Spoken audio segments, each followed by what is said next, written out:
Welcome to the Home Grow series, presented by the Evolution Magazine. It is Thursday evening, October 8th, 2020, here at Happy Rock Farms in Kansas City. Tonight's host is Big V, also known as the KC Grow Coach, with co-hosts Probably Marquez and OG Frosty Buds. Tonight's topic is Autoflower 101. We have an update from the Canna Convict Project, and we'll see how the Happy Rock Grow team is doing in the Canna Fest Bowl. The show starts at 7, and now a word from our sponsors.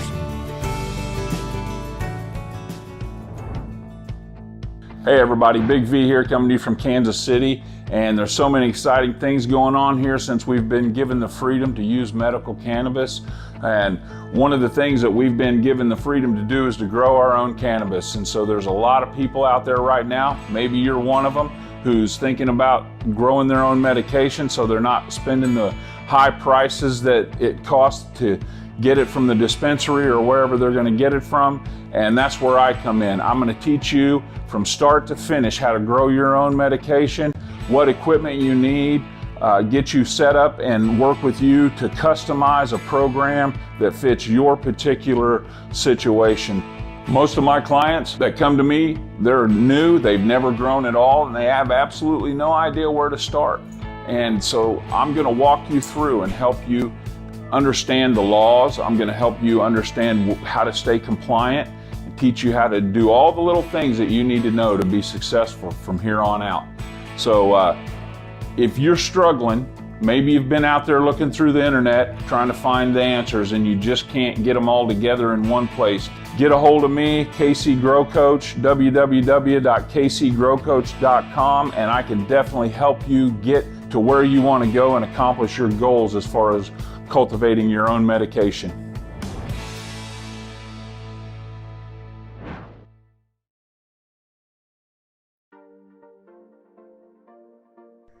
The Missouri Cannabis Industry Association is working toward a cannabis industry that maintains local control over a free market full of genuine Missouri-owned businesses. This free market should facilitate access to quality medicine at affordable prices. We mention prices because we don't feel like it's adequate to simply have medical cannabis available. An adequate supply must be available at affordable prices so that patients can purchase as much medication as they need and aren't limited strictly by finances. We feel the best route to accomplish this is to lift total license caps for the industry because by doing so, natural market competition will create supplies and prices that are very patient-friendly. We are also working to amend the Missouri Constitution to allow for adult use cannabis, protect home growers' rights, and to expand the caregiver program so that your fine skills can help more people have access to the medicine they need. If these initiatives sound appealing to you, we need your help. Your help will strengthen our voice and include your own. With memberships starting at $10 a month, check out mocia.org for more information on benefits and discounts. Now, sit back, relax with your favorite medicine, and enjoy the show.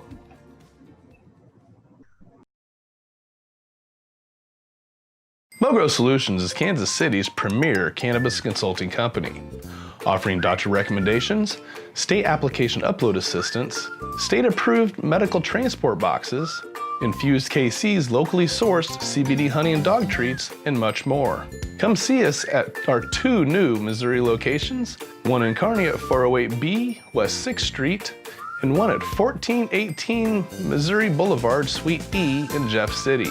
If you can't make it to one of our locations, we also are the only clinic in the state to offer in-home visits.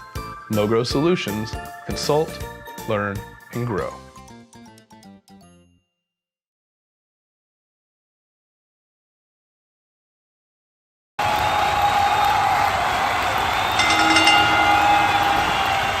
Green Gene Terpene here backstage at the Canna Fest Bowl Nationals, the Auto Growathon, a 4-state competition pitting grower against grower, where they all grow the magic melon autoflower from Humboldt seeds. Tonight, I'm joined by the Missouri Madman. What brings you into this competition, sir? Well, I'm going to tell you one thing, Green Gene. 25 large, and I'm gonna be in charge when I put my stamp on the rest of the competition. There you have it. The madman means business. We're going to kick this back to you, Bill.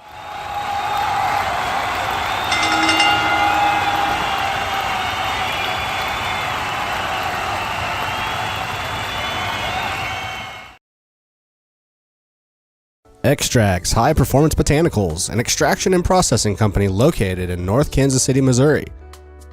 Extract services include tolling and split processing, along with the wholesale of raw materials, such as crude oil to water-soluble cannabinoids. More info at extracts.com. Tonight's episode is streaming live from Happy Rock Farms, conveniently located in the heart of Midtown Kansas City, Missouri. Happy Rock Farms strives every day to provide the very best equipment, tools, supplies, and expertise to growers at all experience levels. Owned and operated by growers for growers, more than just another retail store, a space for research, learning, and community building. With a price match guarantee, you can rest assured that you'll always get the best products for the best price in town. Open daily from 10 to 7, Sundays noon to 4. Happy Rock Farms, fine gardening, and hydroponic solutions. Tonight's video is provided by Cat King Films. Check this out. Cat King Films is offering promotional content, commercials, training videos, wedding videos, and documentary-style video production at an affordable price. A free consultation comes with every project to ensure that it is personalized to your brand. Check out previous projects by exploring the different sections on the newly launched website at catkingfilms.com.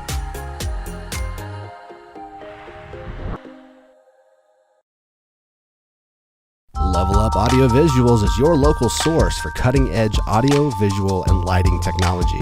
From digital signage and animated menu boards to multi-room audio and video distribution. Need a little help with live broadcasting? Do you want to learn about the many new tools to take your content to the next level? We can help you level up. Visit our website today, levelupav.com. We can even put graphics on a cake.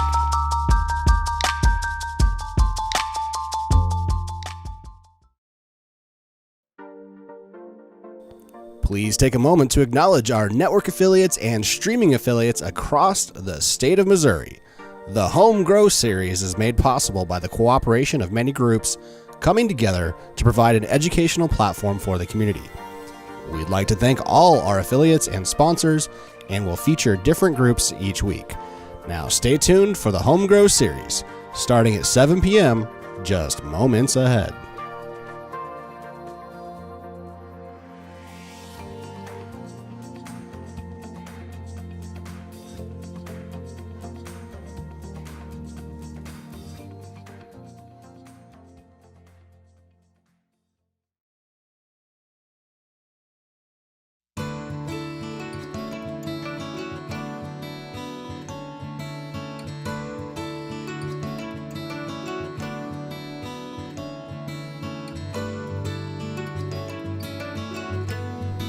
Welcome to the Home Grow series, presented by the Evolution magazine.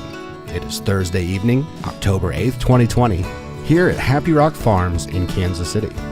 Tonight's host is Big V, also known as the KC Grow Coach, with co-hosts Probably Marquez and OG Frosty Buds. Tonight's topic is Autoflower 101. We have an update from the Canna Convict Project, and we'll see how the Happy Rock Grow team is doing in the CannaFest Bowl. The show starts at 7, and now a word from our sponsors.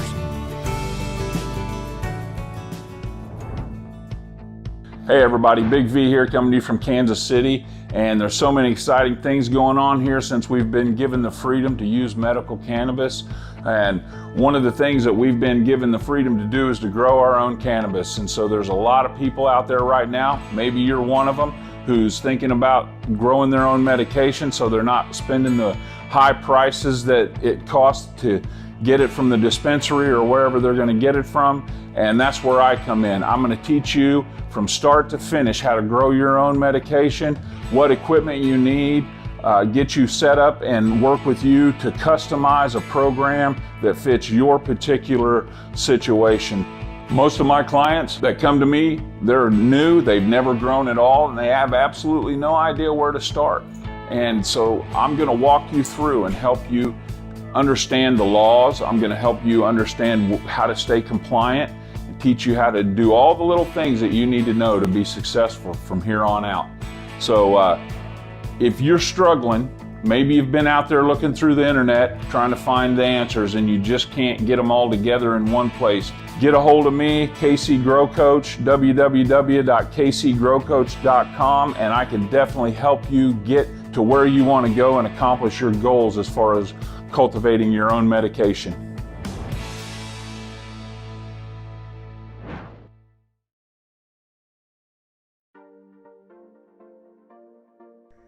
The Missouri Cannabis Industry Association is working toward a cannabis industry that maintains local control over a free market full of genuine Missouri-owned businesses. This free market should facilitate access to quality medicine at affordable prices.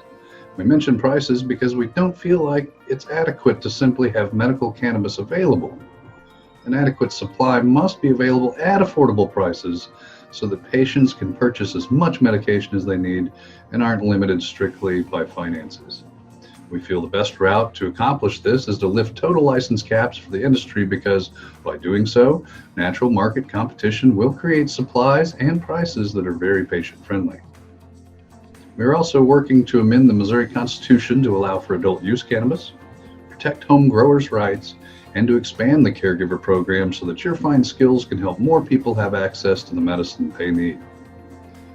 If these initiatives sound appealing to you, we need your help.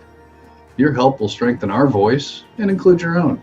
With memberships starting at $10 a month, check out mocia.org for more information on benefits and discounts. Now, sit back, relax with your favorite medicine, and enjoy the show.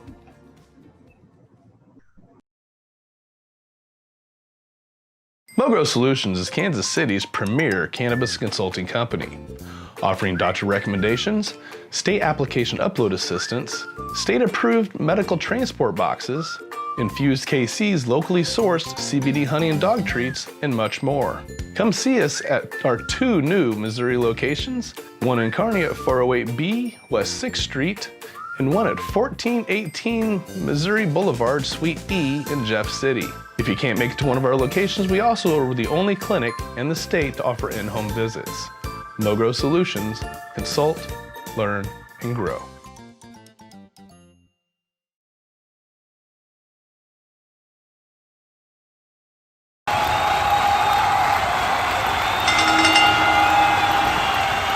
Green Gene Terpene here backstage at the CannaFest Bowl Nationals, the Auto Growathon, a 4-state competition pitting grower against grower, where they all grow the magic melon autoflower from Humboldt seeds. Tonight, I'm joined by the Missouri Madman. What brings you into this competition, sir? Well, I'm going to tell you one thing, Green Gene. 25 large. And I'm going to be in charge when I put my stamp on the rest of the competition. There you have it. The Madman means business. We're going to kick this back to you, Bill.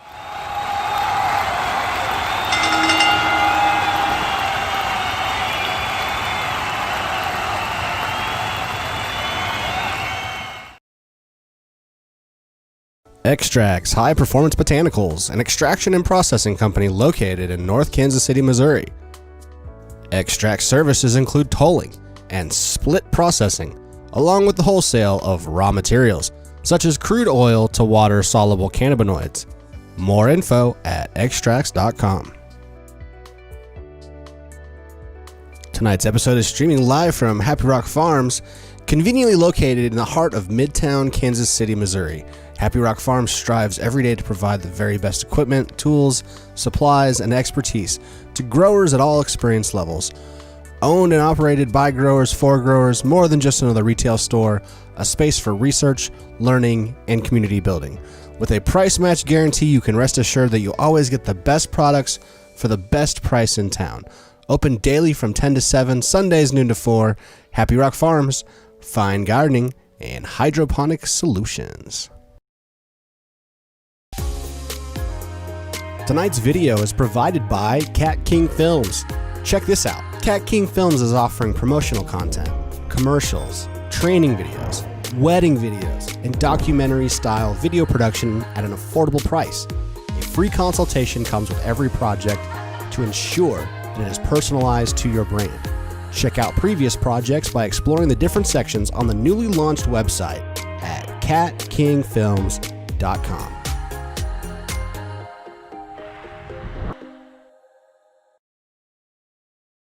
Level Up Audio Visuals is your local source for cutting-edge audio, visual, and lighting technology. From digital signage and animated menu boards to multi-room audio and video distribution. Need a little help with live broadcasting? Do you want to learn about the many new tools to take your content to the next level? We can help you level up.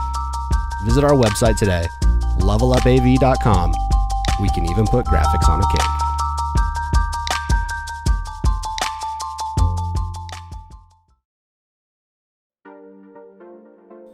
Please take a moment to acknowledge our network affiliates and streaming affiliates across the state of Missouri. The Home Grow series is made possible by the cooperation of many groups coming together to provide an educational platform for the community. We'd like to thank all our affiliates and sponsors, and will feature different groups each week. Now stay tuned for the Home Grow series, starting at 7 p.m., just moments ahead.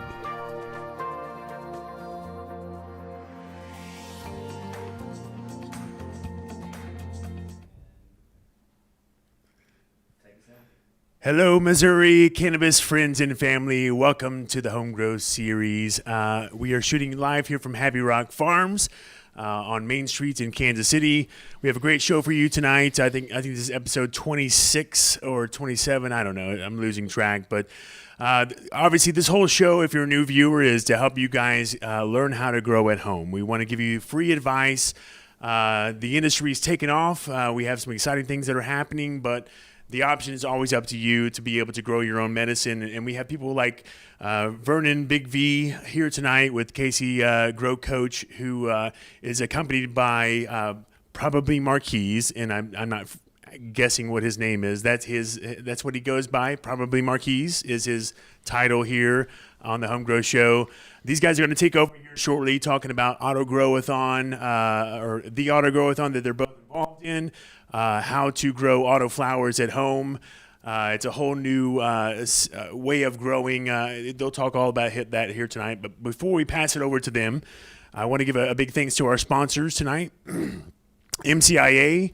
They have a great patient caregiver program that's going on where they help train you and guide you not only on how to be the best patient caregiver, but they also have legal advice as well, or legal documents to protect you, contracts available, all kinds of great things with their program. So thanks MCIA for being one of our sponsors. Casey Grow Coach is obviously another one of our sponsors. He is one of the best guys to consult on your home grow, whether you're a new person, completely new to the growing, or somebody who's having some problems in the garden. Reach out to him. He has some great connections. If he doesn't know it, he knows people that do, and he will make sure that you'll get your grow all corrected. Also, Extracts. Thank you guys that they have a great manufacturing facility in North Kansas City that we're going to be shooting live from. On the last show of this month, we're going to be diving into all the services that they have to offer live from their extraordinary facility in North Kansas City. Humboldt Green and the CannaFest Bowl. Obviously, Happy Rock team is involved in that. The St. Louis Grow Active Solutions and the Hoosiers are involved on the eastern side of the state with that part of the competition. We're going to have a little commercial we're going to air for you guys tonight, introducing some of the Happy Rock wrestler characters that we had a great time filming last Sunday. So stick around on the commercial break to check out those guys. And and I think and then Mogro Solutions. He also does he's one of our production crews that helps us with one of our shows. He also helps out with certifications, getting you all legit with the state and growing. So thanks to all of our sponsors. We have some great giveaways tonight as well. We're going to be giving away 2 free $50 gift cards to Happy Rock Farms here where we're shooting from. And then also a harvest trim package, scissors, the tray, all kinds of goodies involved with that. and then 2 free 30-minute consultations with the KC Grow Coach here, the specialist that you're about to see on camera here shortly. All those things are giveaways tonight. If you want to enter the giveaway, tag a friend. You both get entered to win. Tag as many friends as you would like. And you get entered more and more, because what I do is I take all the times it gets tagged in. I say, hey, Siri, give me a random number between 1 and 100, or however many people tag people. And then I pick you, and we call you a week later, and you win the prize. So one more thing before we hand it over. This is an interactive show, guys. So if you have questions, if you have comments, if you disagree what Big V has to say here in a minute, say that so we can talk about it live on the show. We want to make this as most interactive as possible. Get your comments, get your questions. If you think he's full of shit, tell him so we can say it live on camera here in a minute. If you have a question that you don't think he can answer, then ask him that, and then we will ask him live on camera. That's the beauty of doing this through Facebook. The comments, the questions, we love it. We dig it. We're here to interact with you guys. And then last thing, thanks to Kat here holding the camera. She's done some great work with some of the videos that you've probably seen on our Facebook page. And then James Thomas behind the whole interactive 1s and 2s back there, making it all work out as a live stream to you guys. He's also helping us out with some great videos soon to come here shortly. So without further ado, let's hand it over to the powers that be, Bobby Marquise and Big V. Hey, what's up, everybody? How's it going tonight? How's it going? Oh, boy. So we got into this auto grow-a-thon thing, and that's what we're going to talk to you about tonight. And I personally have never grown autoflowers. Never just felt like I wanted to for whatever reason. I kind of like my photos. I haven't even really, I'm just now actually breaking over into the feminized varieties. So it's all new to me to do the autoflowers. So I've gotten into this competition and I'm doing pretty good. They really don't seem too difficult to grow if you just give them what they want and you don't try to give them too much.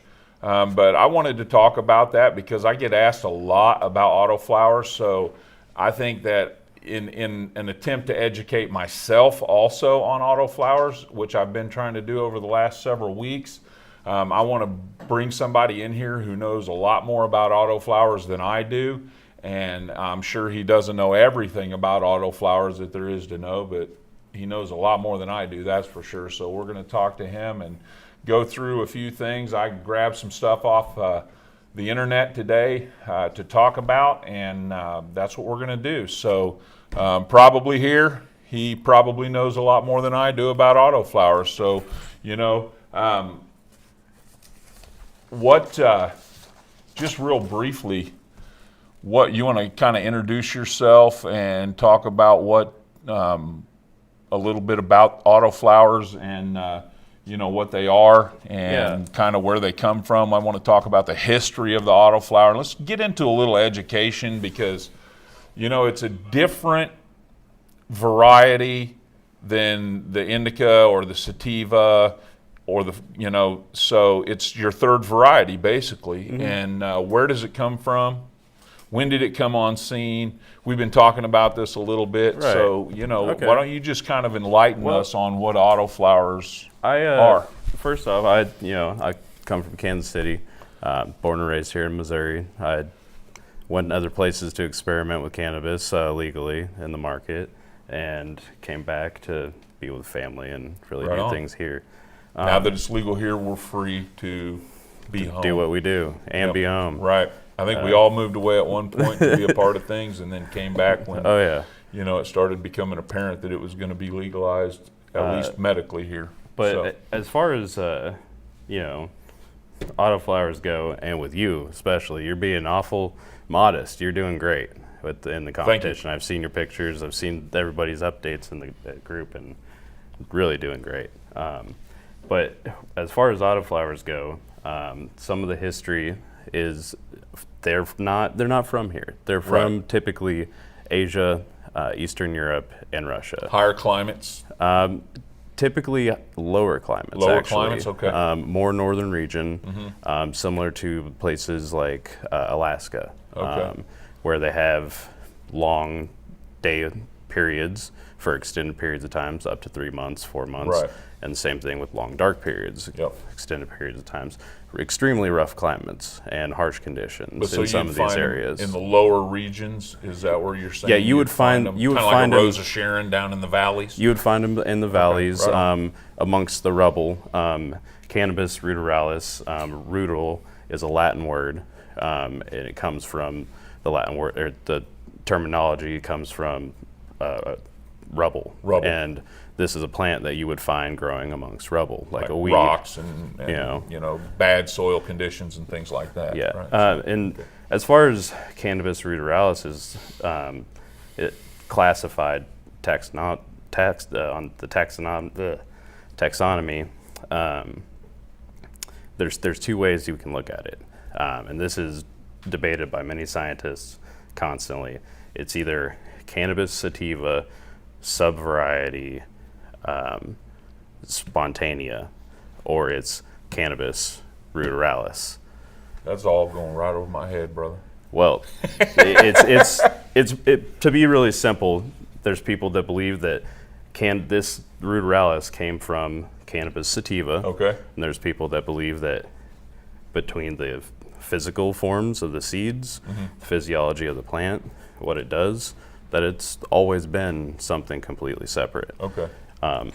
A lot of people that believe that it came from an earlier sativa believe that it was from cultivated hemp, because hemp's been cultivated for thousands and thousands of years, especially in Europe, and they believe that it had escaped, like most cultivated plants do, they escape our cultivation Right. and start to live amongst the wild where it made its adaptations. So that's another theory. But the region's pretty much the same. Okay. So we're going to find them. Yeah, they're from the northern hemisphere, basically, up above probably definitely above Canada or in the Klondike area. They'd be along with Canada, right yes. on. Yeah, so that's something I did not know. So let's go ahead and with that, let's because you brought up a point that brings us to some of the points of discussion down here. The light, okay. So they're from up in the northern atmosphere where sometimes you have several months of daylight, Yes. no darkness at all. Very, And, very yeah, minimal. very slight. And then you have darkness again and no light, but these things are going to flower in both conditions. Yes. So they have absolutely no link to the photo period or the light cycles like your regular cannabis varieties would have. As far I say regular, I guess that's not even a proper term. I guess the other two cannabis varieties they don't share that with the photo period. So Yeah, the other two varieties are dependent on phototropism, while ruderalis isn't. right. So yeah, cool. so- And so that's one of the reasons that they say you can actually you can harvest more off of them because you can get more per season, because they're going to go ahead and you can do more crops per season because they're going to flower whenever they choose to flower, regardless of. In an outdoor scenario, yeah, Right. that's true. What about an indoor scenario? Indoor scenario, depending on and you know this as well as I do, that between normal routine cuttings and replanting and Right. simple veg cycles, we can mimic the same Yeah. 4 to 6 week vegetative state Right. of an autoflower, and then the same Yeah. or close to similar 60-day flower cycle. Right, because if you're on your game, you can run a perpetual and pretty much control how many crops you pull in every year. Which is honestly why so many growers have stayed away from growing autoflowers. Right. That and the low yields and the common misconception that it's strictly on the high CBD side. Right. Well, now, we were talking earlier about the first variety Autoflower that I remember coming on the scene was back in the early 2000s. Maybe it was before that, but I didn't know. It was the Lowrider. Mm-hmm. So now, everything I heard about the Lowrider was that it wasn't a heavy yielder and it wasn't very potent.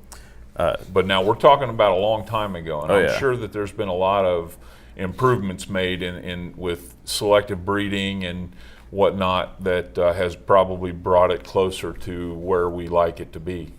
Yeah, what actually brought Lowrider around was a few different strains that were, cultivated in the mid '80s by a breeder, and I don't remember this breeder's name. He didn't leave an actual name.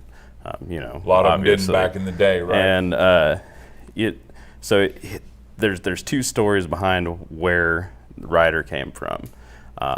One story is that it's believed to be an escaped project from an early cultivation experimentation project that was happening at the University of Mississippi around the 1920s, that somehow had gotten down into the lower portion of the Americas, like Mexico, South America. The second story is that the cultivator, the breeder, he received some seeds and specifically a plant of this, what they called Mexican Rudy.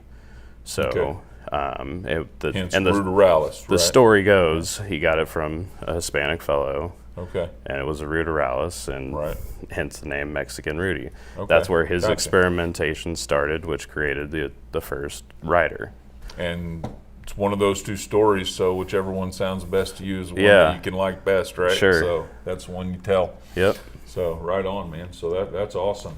A lot of good information there. And the rider, it was interesting enough. It was only 12 to 16 inches that it would grow, and they only expected up to 50-gram yield weights. Right. So that's what initially, made most growers kind of turn away from it. Right. It was just a little stick of bud.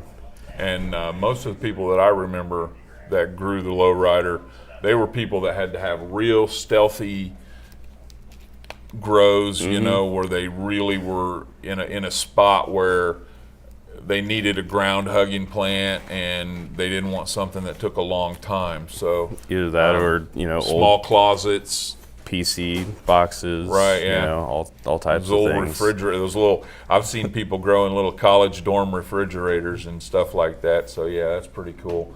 Under staircases where you just didn't have a lot of ceiling height. All those old clandestine locations in your house. Snap back a few years ago, I actually had a 4x4x6 cubby area that went underneath a stairwell in my apartment, and it was the perfect spot for just a couple, well-trained plants. Yeah, and those little short Lowriders would be perfect in there, wouldn't they? They would have been. They kind of faded into history, though, haven't they? Yeah. We've kind of gotten all these people out here that have been breeding and have come across with a lot of different varieties of Lowriders that are throwing some serious weight now. I mean, I've seen some big Autoflowers, they're testing up there in the THC and the terpene profiles right up there with some of the better varieties of cannabis that we have, and they've really come a long way. So it's a constant misconception that I try to sort out with some people that I talk to, and they say, well, these Autoflowers, they're really low in THC, they're more like hemp. And while they are, maybe genetically closer to hemp, we've long cultivated them past that, with these high THC, varieties. And just one of the ones that I was looking at the other day was testing out on an average of 18%, nice. Which in 2002, high times, 18% was getting you gold. That was the shit right there, buddy. Yeah, So, yeah. Remember? Yeah, when you first heard 20%. what? Oh my God, you gotta have that shit, right? But yeah. So now they're up there 30%, 34%, you know. Some of those I kind of go, okay, I'm not quite sure about that, but you know, who knows? And there's lots of breeders that have made them just more desirable of a plant. Yeah. You know, just they've made them bigger. They've made the yields a lot greater. You know, Yep. and just simple factors like that are enough to change people's perception. Yeah, and I know that I had that mindset about autoflowers at the first of this year. I'm like, you know, I'm not gonna mess with autoflowers. They're not worth the time to mess with. You know, you just if that's all you have and that's all you want to grow them. But really, yeah. And then I've seen people growing their autoflowers, and I've been watching them on Facebook and finding out that, hey, these don't look too bad. These people are pretty pleased. A lot of people are telling me, a lot of people that I respect their opinion are telling me that, you know, they're really good. So Yeah, they have. that's why I jumped onto this competition. I was like, I'll try them. Why not, man? They're widely cultivated for their unique characteristics, and Right. being able to flower underneath, you know, extreme conditions is one of them. Well, I know the most important thing, you know, I'm going to go through a list of things here, 7 things you need to know about autoflowers, but I think that one of the most important things is how are they genetically? What are the genetics of the autoflower? You know, so what do you think? Do you know anybody out there that you've heard through the grapevine that has, where if somebody wanted to do some research, they could find a breeder somewhere out there that might have these autoflower seeds that, you know, they can maybe at least get a pack of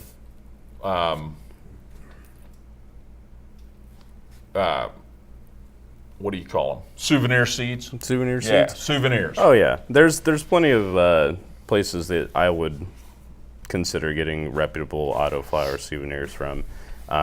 Delicious Seeds is one of them. Delicious? Mhm. Okay. They do a lot of really good work, and actually, me personally, I I really like a lot of European breeding projects. So if you were to ask me who I would purchase from, I would be buying from Dynafem, Barney's Farm. Oh, dude, Barney's places Farm. like now that. You're talking my language there, brother. Because they've had at least Yeah. 20, 30 years more experience on some of these things, and the stabilization Absolutely. I've experienced in I my mean- in my personal grows is just, it's unreal. Really? Okay. Yeah. So I know Dynafem's a great reputation has had for their photo seeds, their regular seeds for years, and so Barney's Farm, you know, they've got some really nice varieties, always have had, and they've got a nice cheese. Blue cheese. They always have. Yeah, So, anyway, UK double cheese. Yeah, my mouth's gonna water if I start thinking about they Barney's actually Farm cheese. So. Dynafem actually was one of the first people to take on the old school rider. Okay. And they crossed it with the Northern Lights, and was the Northern Lights rider, which kind of started the trend of really crossing rider. Right, and getting a little bit more potent varieties and better terpene profiles and stuff. I know there was a guy that in the Netherlands called Sanny.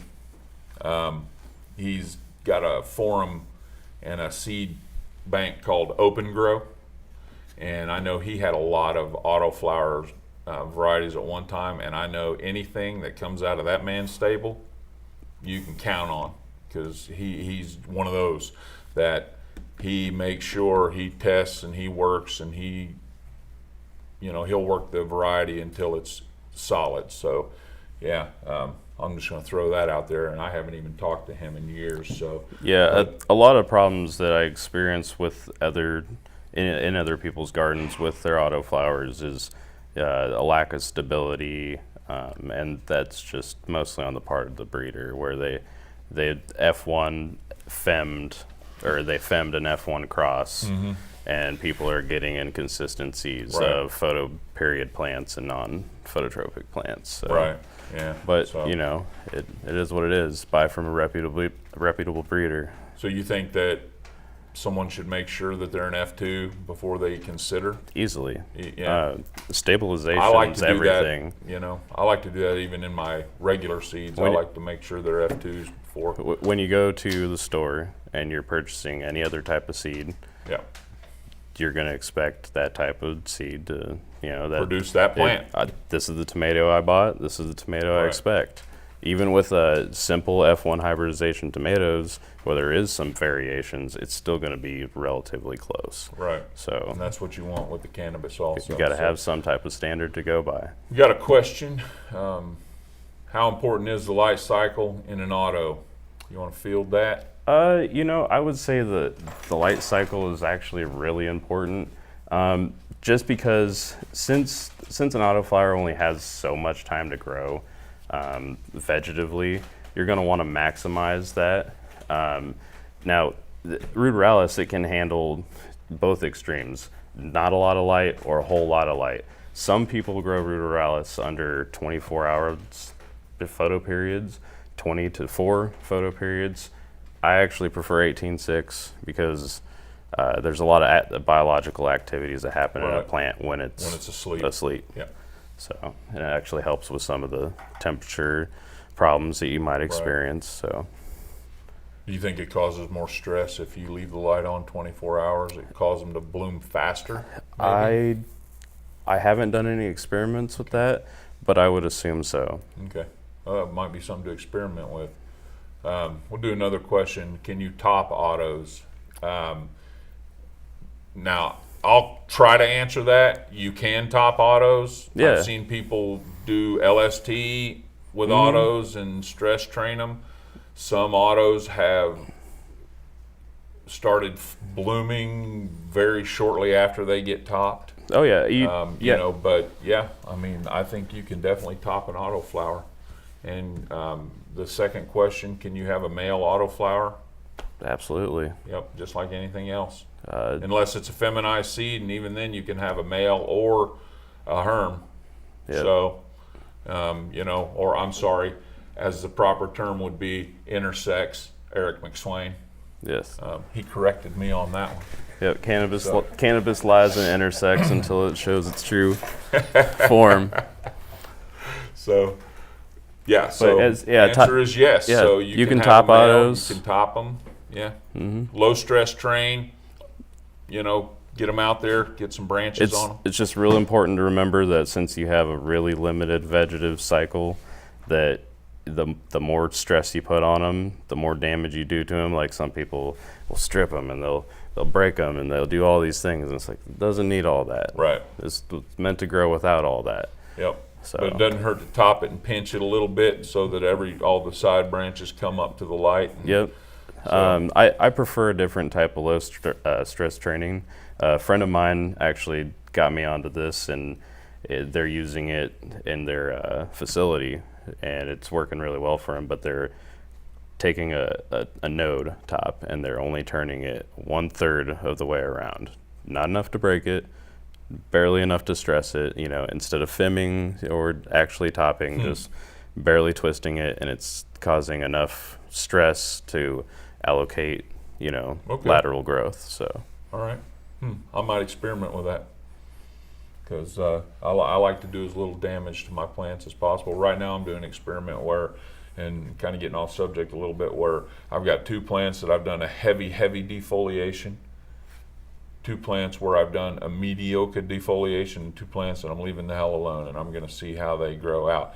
And right now I did the heavy defoliation a week ago, and the plants that I did the heavy defoliation on have just about caught up to the plants that have the mediocre defoliation producing leaves again, and they're in week 3 of flower, or they're going into week 4 now, because I did the heavy defoliation before the end of week 3 at about probably day 18. But the ones that I did the mediocre defoliation have about caught back up with the ones that haven't had any defoliation at all. So basically all I've done by doing all the heavy defoliation, in my opinion at this point, and we'll know better after the yields are in and I can see where the yields are, but all I've done is prompt the plant to produce more leaves. Yeah. So I mean, you removed its energy source. And it's got to make more, you Yep. know. And so I don't see how that's going to boost my yield because when you're popping those leaves off, you are taking the stored food away from the plants, and their ability to photosynthesize at a higher rate because they use the leaves to do that, and B, they're redirecting their energy to produce more leaves so they can get more light. So you're taking away from bud right. structures and calyx Yeah. growing, So and I'm not sold on it. So we'll find out how it works out. And I've got 6 of the same variety, and I'm doing 2, 2, and 2. So that ought to give me a good idea. Can we force flower and auto by switching it to 12-12? no, No. can't. It's an autoflower. If you it's want, gonna flower when it wants. Some of my seedlings have actually been in 12-12 currently, just to Well, what if you have really them- test them out. What if you have them at 18-6 and you switch them to 12-12? Doesn't matter. Doesn't matter to them? Not going to phase them. I mean, a plant So really now- only needs, 7-8 hours at the most of direct sunlight to get all the light they need for the day? Yes, I mean, that's about right, isn't it? most They don't plants. need 18 hours of light. They can use a good portion of that light, but going below, it's going to trigger photosynthesis. So you Right. don't want to go Well, below 12 with it's- most plants, but not the ruderalis. What'll trigger it is the 12 hours of dark cycle. Now, when you have an Right. extended dark period, you can break flowering on a phototropic plant like that just by adding, a light for an hour in the middle of Right. its dark cycle, and it would stay in veg. Right, because it's the dark cycle on your photo period plant. It's the dark cycle That matters. I've done experiments with it because I've taken plants and I've put them in and I've put them at 12 hours of darkness, and then I've done, of course, when we bloom them, but I've cut that back and I've put them at 12 hours of light, but 8 hours of darkness. 12 hours of light, 8 hours of darkness, and they'll stay in veg because they need that 12 hours of darkness in order to switch over to bloom. So that's pretty interesting, on how that is. So will root bounding initiate flowering faster with autos? See, that's What we were talking about the other day. This is a big question, and it's honestly what I believe. Well, that's why out of all the autoflowers I've grown, and I've grown a few, and my friends have grown a few, and out of all the autoflowers collectively that I've seen grown, your maximum potential size is based purely off of the size of the container that you put it into. So a smaller container will make them flower faster, and they will not get as large. Okay. Now, if you're familiar with the 1 gallon challenge, the solo cup Right, yeah. challenges, Right. or even just a small 4x4 quart container, if you were to try to plant and grow an autoflower in one of those small containers, you might end up with something that looked like an old school rider, 16 inches, maybe 24 grams of dried bud. Because as soon as those roots hit that pot and start circling, it stresses them out. Stresses them out. And that stress is enough to make them go into bloom. I believe that's a physiological response from the plant's genetics from when it was initially based in Russia, Eastern Europe, Right. Asia, just because the region itself has really rich rocky soil, but since it's rich and it's rocky, the nutrients are there and they're available, but not as available as like our loamy, sandy soil mixes where the roots can really spread out. So they know when they get to the end of their spot. When they get to the bottom of the soil, the top soil, it's it. time. So, that's why I chose to go into 3-gallon pots with my autoflower. for the competition because we have limited time, and I feel like putting them in a 3-gallon pot as opposed to my normal 7 or 10-gallon containers that I grow in. I thought that it would bloom faster, and I don't really need to have a lot of yield, so I don't need a real big plant. So yeah, great questions. Yeah, Keep them coming. A friend of mine, he actually grew in the quart containers like I was talking about. He popped a 12-cell flat of, autoflowers and gave them a run, and I think out of the biggest one of that run, he got an 1/8. They were all just sticks with a bud, a couple fan leaves, and that was all they did. I guess if he had a lot of them, then that's all right. Yeah. So. So what about cloning? Let's talk about cloning autoflowers. Is it hard to clone an autoflower? Can you clone an autoflower? My only response to that really is, do you have a tissue culture lab? And how much fun do you want to have in the tissue culture lab? I mean, I guess you can clone an autoflower, but it's going to keep blooming. Yeah, it's 2020. We can pretty much do anything we want. Right, yeah. But you're going to need all the ideal conditions. Right. You're going to need to constantly be stimulating it with different types of hormones to keep it in veg.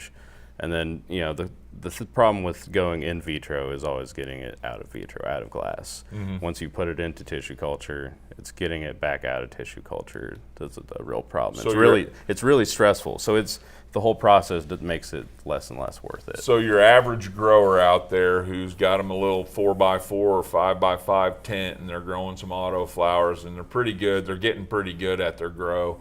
You probably don't think that they would have the experience or the knowledge or the equipment or anything they need to they keep could. that in. They could probably, get a nice little kit off Amazon, a basic starter kit, and do some experimentation, but I wouldn't expect much from it. And same thing if you try to take a clone off of one, I'd just say expect a bud inside your cloner. Right, a little bud there, yeah, right. In a couple weeks. Yeah.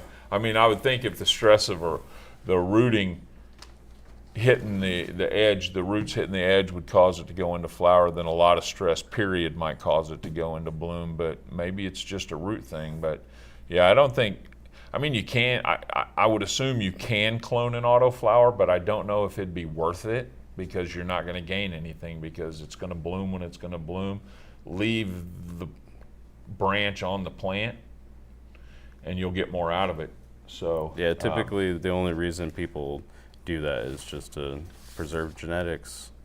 If it's something that really means something. Then you can take a cutting, and if you have a male, you can put them off to the side and let them do their thing, get some seeds. Because, I mean, the autoflower, even if it doesn't take root, it's going to continue to bloom in the cloner. Mm-hmm. So you could actually put them in the cloner and take them all the way through, pollinate them in a completely separate tent, get your seeds, and off a little bud, you could probably get 30, 40 seeds. I think a lot of people don't realize how many seeds come off a plant. I mean, I did that Carl's Cake plant ended up being, 14, 16 inches tall, just in a little, 1-gallon pot, and I got probably 1,100 seeds off of it. Yeah. So, I mean. A little goes a long way. Anyway, I'm going to stop there with that because, you get a lot of seeds off a plant, a lot. So, let's go here to, I'm still thinking about how many seeds you get off a plant and how much you pay for 10 seeds. Had to go there, couldn't hold it in. So, autoflowering seeds produce potent plants. We've already kind of talked about all that, the potency and stuff. We pretty much, we're down here to this. Let's talk about nutrition, autoflower nutrition. What are we going to do? So I get a lot of people hitting me up from their autoflowers. Okay, they've went and got them a bag of Sohum or whatever, and they've planted their autoflowers in the soil. They do great in veg. They come up, they get into bloom, they hit about week 3 of bloom, and then they just tank. They go to shit, man, and there's nothing they can do to save them. And they don't know what's going on because they haven't done anything but give it water. So what's going on with that? And I'm sure as you've experienced, that everybody's garden's different, every situation's different, and every bag of soil might be pH different. Right. So you can never really tell until you know all the factors and you really get into it. Now, I like to think of Cannabis ruderalis as being a light feeding plant. If you ever grown a blueberry, Right. blueberries are extremely light feeding. You don't hit them with the full strength, and it's because they're not going to eat it, Right. and you'll eventually end up with buildups and lockouts in your soil. Now, And dead brown leaves, Oh, all yeah. wrinkled up and looking Everywhere. nasty. phosphorus toxicity, Right. it's a nasty one to deal with. But as far as autoflowers go, I generally think of them as being light feeding, and so I recommend everybody doesn't actually feed them for initially the vegetative cycle, first couple weeks. Now, Sure. I go against my own rules sometimes and experiment, and this time I did. Well, that's how we learn, man. Yeah, the second week of veg, I went ahead and hit them with the full strength of my nutrients to And the what full happened? extent. 2 of them actually are really resilient, and they seem to take it just all right. The other 3, not so much. We got a little bit of brown here, Yeah, a little crispy they'll come there, out of but they'll come out of it. But it's accumulative stress. Right. So now I know I'm gonna have to really watch these couple ones because I've already added this much stress to them. And Right. And so if somebody's growing, and I'm feeling when I ask this that I might get a shout from the audience. If somebody's growing autoflowers in hydroponics, and let's say that you're in, they've come up, they've got their first set of 5 leaves, maybe second set of 5 leaves, what is the EC? What's the ppm of the nutrient solution that we're going to be using at what pH for those autoflowers to thrive in hydroponics? well, so this kind of does touch back to hybridization. Now, since we have hybridized a lot of different types of cannabis with the ruderalis, some are going to be higher feeders, some are going to be Right. more resistant and more withstanding. The keep it light, keep it half strength is a really an in general, because there's a lot of us that have way overfed our plants and completely killed them. Sure. It's just an experience we try to prevent new growers from constantly. Right. So as a good rule of thumb, we say Start light, feed them light, start light, taper off. yeah, and taper them off early because Yeah, they're going right. to finish early. Sure.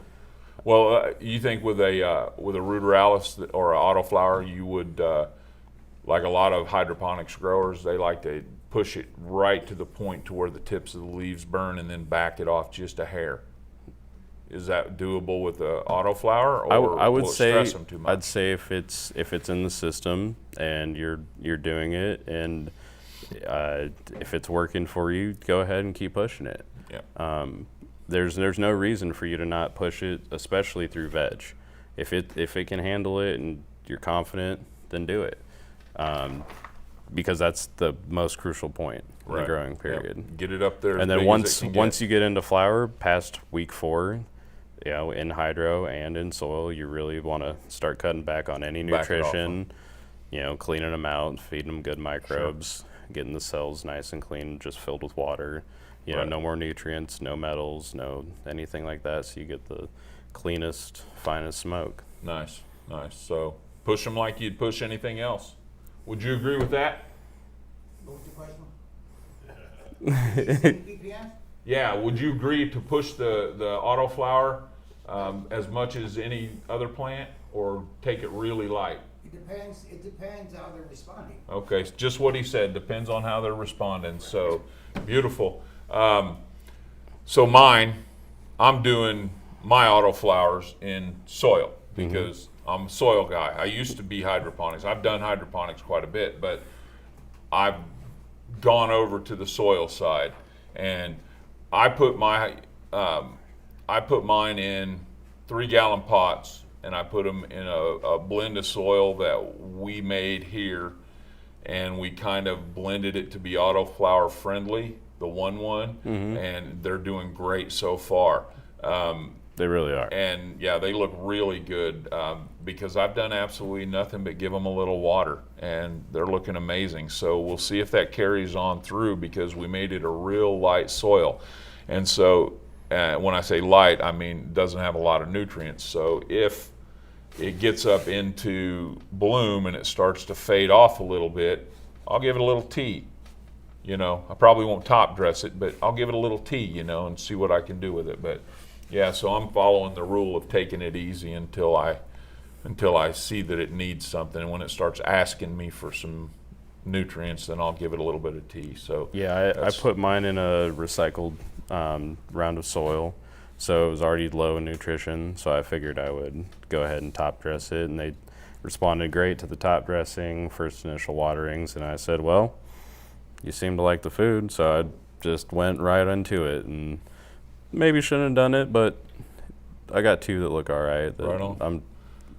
I'm happy with. Well, you needs to. And I really liked, testing plants. Right. I mean, that's what I do in my normal garden anyways, is see the maximums and minimums of what they need. Yep. And if they want to go any weird way on me, I just say, well, see ya. Get rid of them.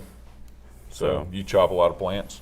I chop a lot of plants. Me too. A lot of my clients are, of course, they're just learning how to grow, and there's always that new grower vigor that doesn't want to get rid of any plant, and they're just in love with it, and they're like, oh, I can't. They don't even want to take cuttings because they don't want to hurt the plant. Well, 2 years down the road, you'll be going, man, you'll be chopping them and throwing them away. Yeah, some of my friends look at me crazy when I look at a plant, I'm like, well, internode spacing, not good enough, bud, and just boom, and they're like, I would have taken that. Well, sorry, bud. Can't do that. Can't do right? that. Can't give away the plants. So, but yeah, man. So I don't know. Is there anything else that we can talk about? Is there any other questions about Autoflowers at all before we take a break here? And I don't know. We don't have any. I think we. There was a most cool of the project questions that I wanted to mention. Okay. So since Ruderalis was believed to also have come from hemp, we've actually taken it back and started cultivating it back into hemp, under 3% THC, hemp. And there's a lot of really cool projects that I've watched, but one is the Beacon Farms. Beacon Farms? It's a hemp project, I believe, in Northern California, and just some of the best industrial hemp is being cultivated and crossed up there. And it's mostly autoflower, feminized autoflower. Okay. So it's going to be commercially usable for most any farmer to have a decent field of, Ruderalis hemp. Nice. I think that answers our next question. Are commercial growers going to grow autos in Missouri? I don't know about in Missouri. I don't know. I haven't heard of any. Have you? Are you looking at me over here? I'm I have heard that there may be some people that are potentially using that as a strategy to get to market. Get going. Fast, potentially. But that was before that was many, many months ago. So that's all rumor and hearsay. It so could maybe. It could be rumor. It could not be. But obviously, anybody that's watching tonight can now see the benefits of doing that. So less yield, but quicker to get it out and get it to the patient. So I can see how that could be beneficial in different ways. So right on. You guys want to just take a little break right now and go to? Yeah, I want to thank. I want to thank Probably here for coming on. He didn't have to. Give him a round of applause. Thank you. Always appreciate having somebody that knows what they're talking about. And any shout outs, anything you want to give to anybody? Just all the sponsors that put us in this. Right on, I've been running Humboldt Skier for a really long time. I love everything that comes out of there. Yeah. I've got special thanks to the guys at Cultured Biologics out in Colorado. Those are my homies, keeping me hooked up on my microbes constantly, and just all the guys that help me do what I do. Right on, man. Hey, both of us. Bullsworth. Hey. You're having a bad day? Yeah. Pack of Bullsworth. Get a hold of Jake Caponetto, Bullsworth Apparel. He hooked us up with these shirt. We didn't even we didn't plan this. I came in and he looked at me, he goes, "Hey, nice shirt." And I still didn't even notice he had it on. I walked on back, and then he got up and came in. I was like, "Oh, wow, Bullsworth, right on." We didn't even plan it. So, but yeah, we're going to be back here in a little bit with OG Frosty Buds.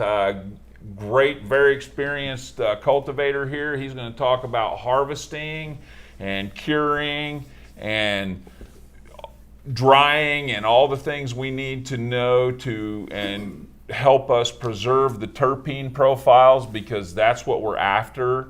We want to preserve the terpene profiles of the medication, and there are steps and methods to doing that, and there are probably several different ways to do it, but there are some rules, guidelines, and stuff like that, and he's going to share with us his ideas and his thoughts and his knowledge on harvesting, and we're going to kind of just talk about, that whole situation. So we're coming into harvest time for the outdoor, and everybody's asking me questions about harvesting, and everybody's asking mostly questions about drying and curing. So we're going to talk about that. So stick around here, and we'll be back with OG Frosty Buds and get some harvest on. Hey, thanks so much, guys. Hey, everybody that's watching right now, we got a great audience. We have lots of questions that are coming in. We appreciate the feedback. It's really what makes the show what it is everybody that's watching, your comments, your questions. Thanks so much for doing all of that.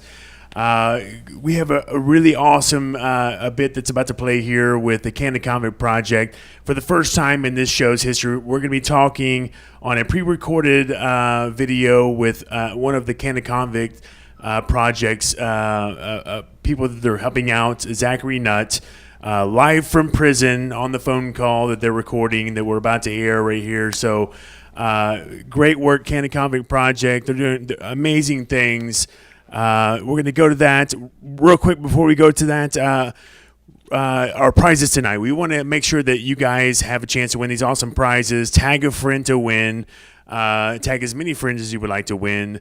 We're going to give away two $50 gift cards to Happy Rock Farms, two 30-minute consultations from Casey Grow Coach Vernon over here on your grow, whether you're a first-time grower or somebody that has a little problem in the garden. He's going to help you out with that. And then a harvest trim kit as well. So tag a friend to win.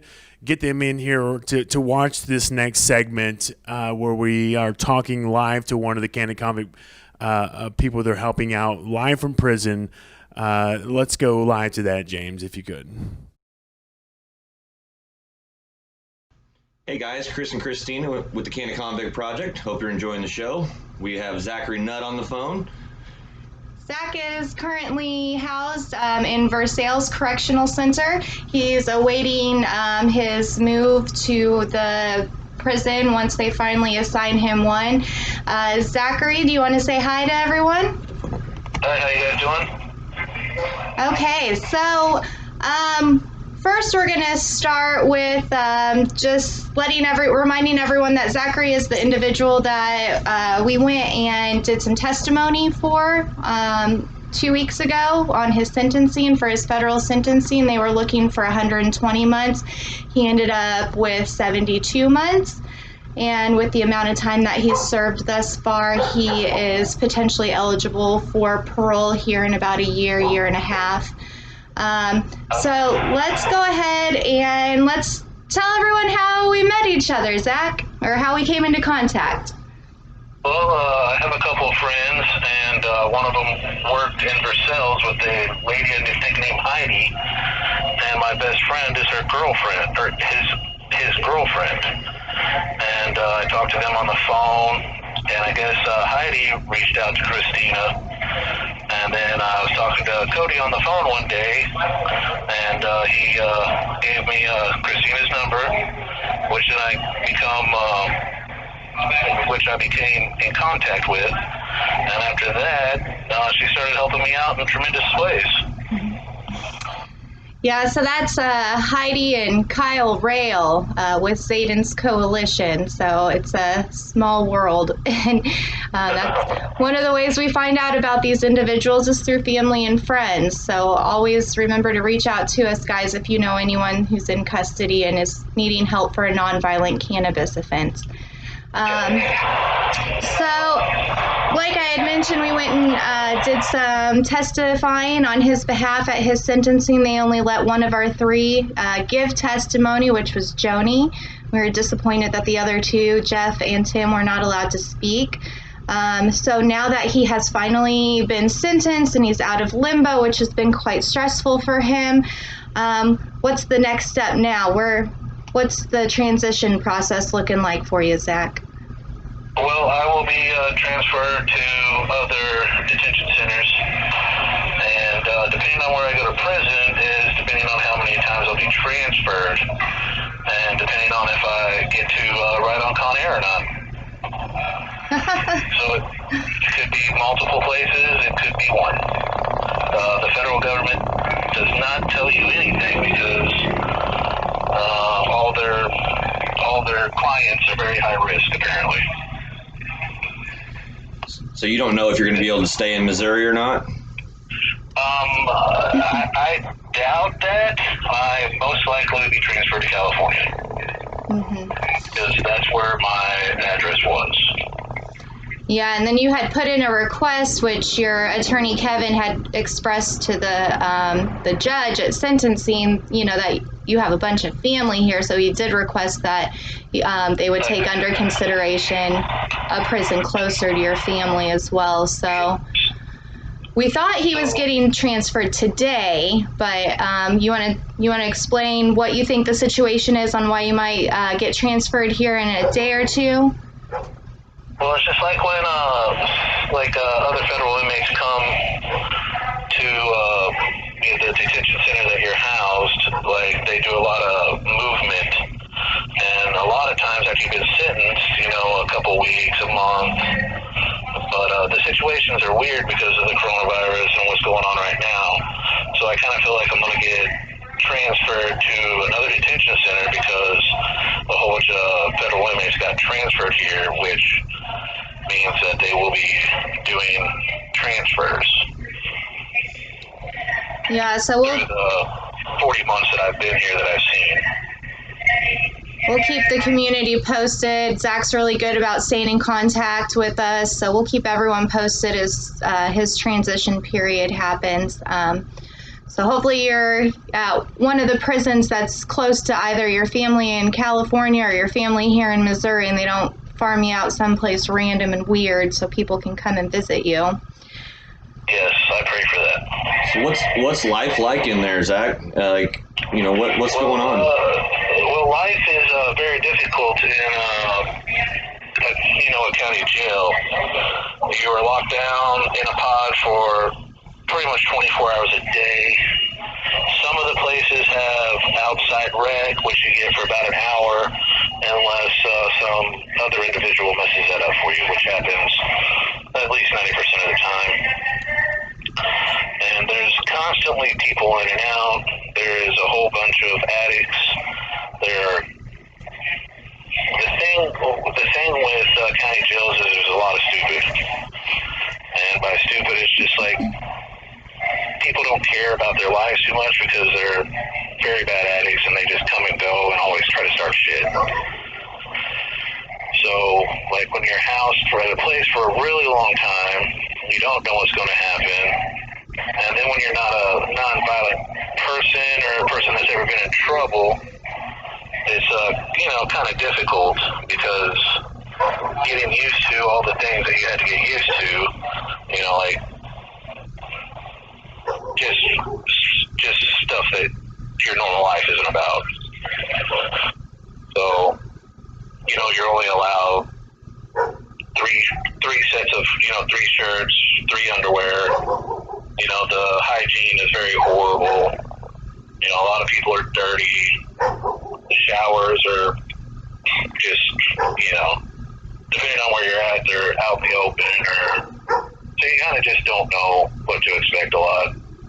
this county jail, they're not bad people. They have a lot of decent COs, and they try their best, the best they can, but, we're still looked at as criminals. Mm-hmm. So, well, at least you're through the sentencing part and you can get the heck out of that county jail. So to me, I've always tried to do my best. So I stay to myself. I read a lot. I draw, and luckily for me, my family takes care of me, so I'm able to talk on the phone. And before coronavirus, I had a visit every week. So it must be extremely difficult with all this not being able to have visitors right now. I mean, that's got to just be tearing at you and everybody else. yes, it eats my mom's heart out. It's been 7 months, and like we're housed with immigrants and all types of different people. So, and there's constantly fights, and one guy got sodomized in here, and it's not stuff that a human should have to go through unless they're really horrible people. Right, especially for a plant. Yeah. When you're providing medicine for people that otherwise would not have access to that medicine, a lot of us look at you like a hero, that type of stuff, because you were the original provider. Yeah, I mean, I can get into that if you guys want me to. I can tell you my story about how I started to believe. Yeah. Go ahead.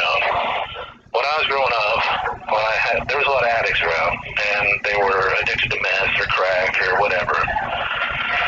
So, a lot of people like that, they get in trouble. So, before that, certain people, they would smoke weed or cannabis, and they would stop using the drugs. And then, a lot of people would be on parole. So then they would get a urine test, and then they would be, because, cannabis takes so long to get out of your system, so then they would be right back onto something that would get out of their system real fast, which would be, more hardcore drugs. Right. Then I seen a lot of, people taking, Oxycontins and Percocets, and how they would get off of that stuff would be through marijuana. So when I was younger, I saw a lot of this stuff. So when I got older, I started selling marijuana, and then I decided I wanted to move to California to actually get into the industry. So then I got into the industry, and I met a lot of people with, different connections, and, I was always up in the Emerald Triangle, hanging out with the homesteaders and people in that area, learning the culture. So I've seen a lot of good things that cannabis did for people. And then it was the time of my life to where I guess I started shipping stuff through, the United States. And through that, it landed me a federal charge. And through that, all the people that were involved, there was probably 20 people involved. And there was only 2 people that stayed straight. And the other 18 people are the people that made the case bigger than what it was. So, if you do anything illegal and it's through the federal government's eyes, it is wrong, there will be always consequences, which that's what, the judge said that day. Because he said if I was doing illegal in Missouri, I would have never been in trouble, or illegal in California, I would never be in trouble. But since I decided to trust people in Missouri and help them out so they could give cannabis to other people, and there was a lot of people that had epilepsy and things like that, which, the cannabis helped a lot for them. This call will end in 1 minute. And I seen that. So, I didn't think it was a big deal, but it's a very big deal. Well, there was no way to be legal in Missouri at the time when you got in trouble. So nobody had access to that, and they still don't have much access right now. So what you were doing was providing them medicine for the people that actually needed it. And we definitely appreciate you for that. Well, Zach, I hate that we're getting ready to get cut off. Call us back as soon as you find out anything about your transfer. Do you want to say any last words to the community before we get cut off? I just want to say thank you guys for listening to me, and thanks for all the support. Chris and Christina are very great people, and I thank everybody for just the help they've given me, the support. Well, we love you, man. We're not going anywhere. We love you, man. Take care of yourself. Thank you, guys. All right. Bye. All right, guys, that was a call with Zachary Nutt. We will fill you in on any information as we get it. Okay. Well, thanks for tuning in. We've got always big stuff that we're trying to work on, so keep watching what we're doing, and we'll see you all next week. Enjoy the rest of the show.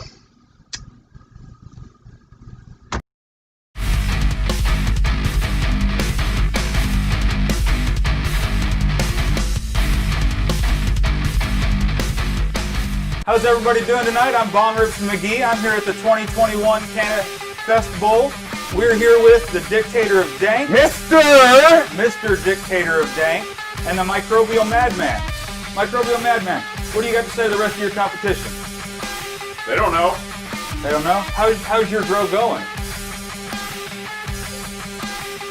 How's your grow going? They don't know. That's why I'm They don't know. I'm hard. I'm hard. They don't know. Hard of hearing. All right. So, anyways, we're here with the Dictator of Dank. Are you hard of hearing like him? I told you, it's Mister. Sorry, Mr. Dictator of Dank.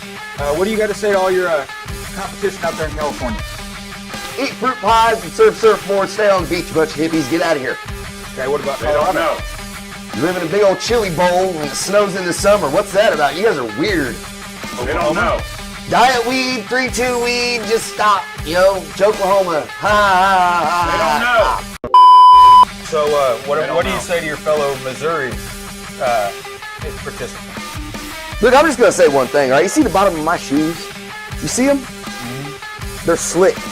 That means I'm not running from no one. All right? Nobody. Again, this is Von Ribs McGee. I'm here with the Mr. Dictator of Dank and a Microbial Madman. And then we're at the 2021 All right. Turf beans. They don't know. It's over. The CannaFest Bowl 2021. Turf It's here. beans. Right here. It's the Turf King. Turf beans. The Dictator of the Dank! It's all about the turf beans, baby. They don't know. All right, guys. You guys heard it here. We're at the 2021 CannaFest Nationals with the Dictator, Mr. Dictator of Dank and the Microbial Madman. And I'm Von Ribs McGee. You have a good evening. They don't know.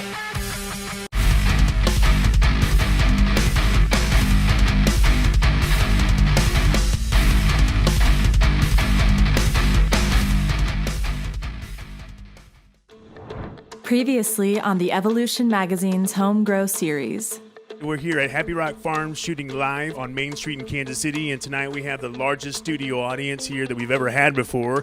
Can I get a little applause from the audience out there? You just shake it out, and then you take it using your Happy Rock Farms business card. Wow, they're looking great. The next day they're looking not so great. You're going, we haven't been spending enough quality time together, have we, dear? When you go to actually extract the trichomes off the plant, you're going to use a specific micron screen, and that screen is going to allow the best and the most sought after trichome off of the plant. And I'm going to sign it live for all of you. I'll lean down the computer. I'll make sure I'm stuck. This is the type of signing statement we need more of, all right? What you're going to want to get is obviously some plant material. Industrial hemp is what we have here. That's going to be like 5 plants in one seed, I'm pretty sure. That's how easy it is to make tea. Hold on a second. Okay, I'm getting excited. Rally towel. I'll bring your game. Bring your game, because we got the A++ game here in Kansas City, so.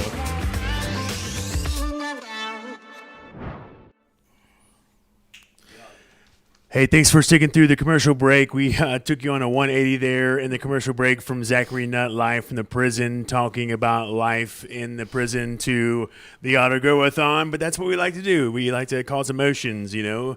It's sad that people are there stuck in prison, and it's awesome that people out here are getting to grow their own medicine. And hopefully those worlds can combine together and we can grow together, get them out of prison, get them out here growing their own medicine, like some of the finest growers we have here on the show tonight.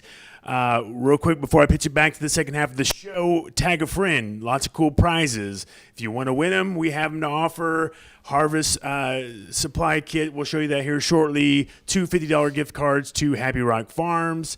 And 2 free 30-minute consultations with Big V. And Big V is about to show you the Harvest Trimmers Kit that we're going to give away. Just tag a friend to enter. Big V, why don't you show us what's included in that kit over there? Right on. We got a trim bin with a screen bottom, so it'll catch all the keef as you trim. A pair of shears, some shear cleaner, some bags to put your nug in, and the bag holder. It sets right over the trimmer there, and you just, when you trim it up, you just clip your nugs off into the little bag, and then you can take them over and dry them. So, yeah, it should be definitely a good little addition to your arsenal for those of you who are getting ready to trim and start harvesting. So, we're back here, and sitting here with a good friend of mine, OG Frosty Buds. I met him up here at Happy Rock Farms. He came in before I became a part of the Happy Rock family. Him and I hit it off and talking about things, you know. He is definitely an OG in this game. He knows his stuff. I wouldn't have him here if he didn't, and I respect everything he has to say. So we're going to talk about harvesting. He definitely is down with the craft cannabis or connoisseur. Us old school guys, we called it connoisseur cannabis. Now it's craft cannabis. Yes. I like artisan cannabis because it takes an artist to grow really, really fine quality cannabis. So I like to call it artisan cannabis. So, you know, just give him your attention. I'm going to ask him some questions, and we're going to go through harvesting and drying and curing, and that's what we're going to do. So talk a little bit about yourself a little bit. Okay. Introduce, who are you, man? Basically, my tag on Instagram and on Facebook is Favorable Genetics, and OG Frosty Buds, probably you see tag for my IG page. Basically, I'm just a person that is so very passionate and love what I do. I couldn't see myself doing anything else. It is totally therapeutic for me, coming out of an old lifestyle of heavy addiction. Right. So this here has transitioned me to actually be able to really function without all the heavy opiates that I was on for such a long period of time. So it's really saved my life. It's gotten my full attention. I am a legal card holder, cultivator. And I just love what I do, so I can indulge in this thing every day of my life and just learn from it as I look at my garden as a classroom, as it's my teacher. And through that I just really I'm a person that, looking at the varieties that's out there, I'm a person that chases very heavy cannabinoid profiles with density and what they call exotic today. Some more of the new 2020 terps as is being allowed for them to research, and we're finding all the different cannabinoids that is so beneficial to us medically, and actually for the, you know, the guys that still, you know, need it, you know, because I ain't never gonna say, like, you know, things like we were taught from the stigma, pothead, burnout, you know, and all that, because that stuff has actually kept people alive when we were being lied to. Absolutely. So the guy that really loves to enjoy just a good high, that euphoria, you know what I'm saying, with all the medicinal benefits, is something that I try to prepare just to have those that I will caregive for, or even myself, receive all the benefits that it's supposed to be that's in the plant. Absolutely. So now to do that, to receive the benefits that are in the plant, you have to have the plant that has produced to its genetic potential. Yes. So, and that's another story. Right. But that's something that guys like you and me, we take great care in. We take a lot of personal pride, I guess you'd Yes. say. Yes. And in how we cultivate our plants and Yes. how we bring them into a place where they're going to give us back their best. So we're not really growing plants. We're growing. We're providing the conditions for the plant to grow itself. So, Right. you know, and if we provide it the right conditions, Yes. it's going to give us everything it has to give. The fruits of its labor. But the reason we're here tonight is because we can grow it. We can put all the love we want into it while we're growing it. We can get those fat, beautiful, frosty nugs on there that are just covered with glistening trichomes. Yes, yes. Full yes. of terpenes, smells beautiful. You walk into your garden, you've got your mountain air carbon scrubber, and I say that because that's the best one I've found. Cleaning the air, and you can still smell that bud going because you just, when it's too much fun, full of terpenes, you just can't suppress exactly that wonderful aroma of Yes. it in full bloom. So, Yes. you know, and you can tell I'm like you, man. I'm so passionate about this plant. Yes. It's just something about it. People say, "Oh, my whole house smells like cannabis. What do I do?" Well, sit back, take a deep breath through your nose, and enjoy it. Fucking smells good, man. Yeah. You know, so. I But if you have to, go get you a carbon scrubber and get that air clean. But, you know, so Right. we've come to the place where it's time to cut this beautiful lady down. She's there, she's full, she's ripe. How do we know? Okay. How do we know exactly when it's reached its potential? I've heard a lot of things, you know, over the years. I know what I do. Right. It's probably real close to what you do. We haven't really discussed it other than in Short term. conversations, Right. you know. And a lot of people, they look at, you know, I hear people say, and this is what I believed when I first started growing too, it's what I heard. You look at the hairs, and when they've all turned red, it's ready Right. to chop. Right. Now, I've learned that that's a kind of not really, it kind of is, but there's a whole lot more to that process. And we were just talking that, you know, back in the day, the real OGs back there, they didn't have microscopes. Right. All they had was to look at the bud. So they Yeah. did look at the bud, and they looked at how the hairs were acting or the calyx were acting. Right. You know, and we were talking about all that, and so I kind of want to go into that. And When to harvest. There's a window of Yeah. harvest, and now to me, I'll just shoot real simple. There's a window to harvest. I look at the trichomes to see when they start going from clear, when the clear fades completely out, and I count that as the beginning of the window of the harvest when I see maybe a few clear ones over, you know, several bud sites. I might start counting that as the beginning of the window up to the point to where I see the first few amber trichomes. Right. To where that window is at its maximum, and then I'm going to start paying attention to some other stuff that we're going to talk about here in a little bit, but that's my window. And so that's when I start deciding, because that's going to give us a different effect depending on when we harvest during that time. Okay. And so some people don't like to take it all the way to couch lock. You know, some people like to have it a little more racy and stuff like that. And what I've tried to explain to people in the past is that when you take it down at that certain time, you're really taking a premature plant down. It's like eating a banana that's not ripe. Okay.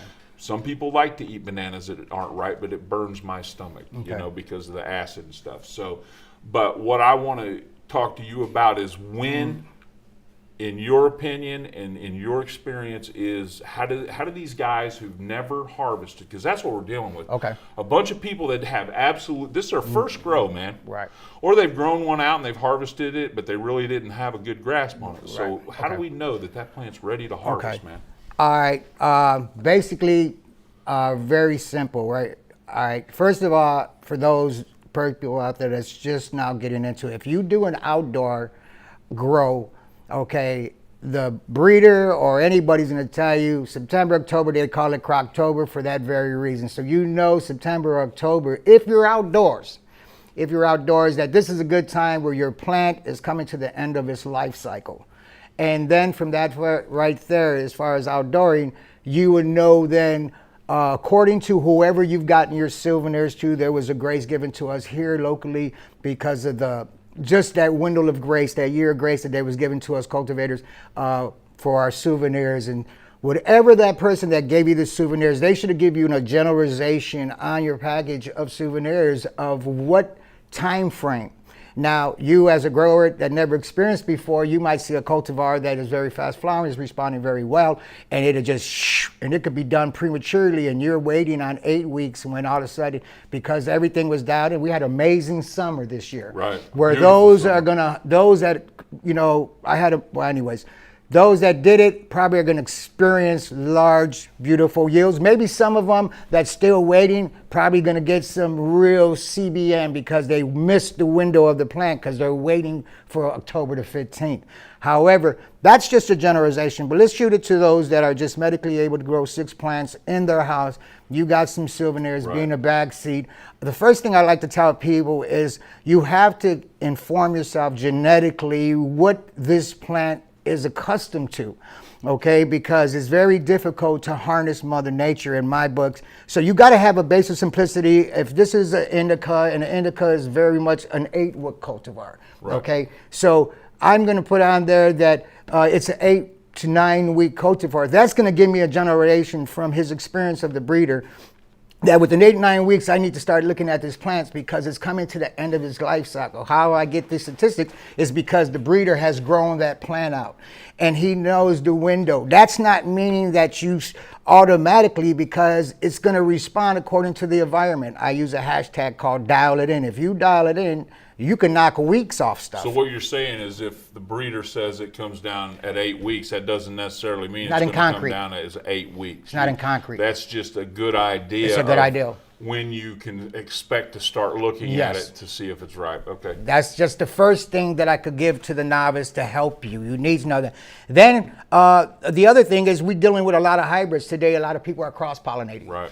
And if they don't know the genetically inheritances of each strand, okay, like for instance, I just talked to the old boy. I was like, he told me about his medicine, and I told him, I said, I got a chocolate Thai and I got a super lemon haze. I said, I don't like messing with them, even though they're 12-week by sativa status, but really 15 weeks to get the trichome cannabinoids to where it's complementing the plant. Right. And I can't wait 15 weeks for my medicine, like many of us that don't have the patience. Right. That's And why we don't have a lot of sativa Right. dominant varieties grown inside. Yes, Because exactly. first of all, they take up a lot of space. Yes. And they go far too long. Far too long to mature. And that's something that, those that, wherever you get your gifts from, souvenirs, you need to really try to connect with, that person to help, give you the best understanding of this, and to give you a better window to work with within that time. But once you get in that range of, as these are, I believe, annuals, or is it perennials? I could be backwards. No, we're in annuals. Yeah. We're annuals. So that means it's a life cycle. Right. Okay, they're not going to come back to life like the rose bush.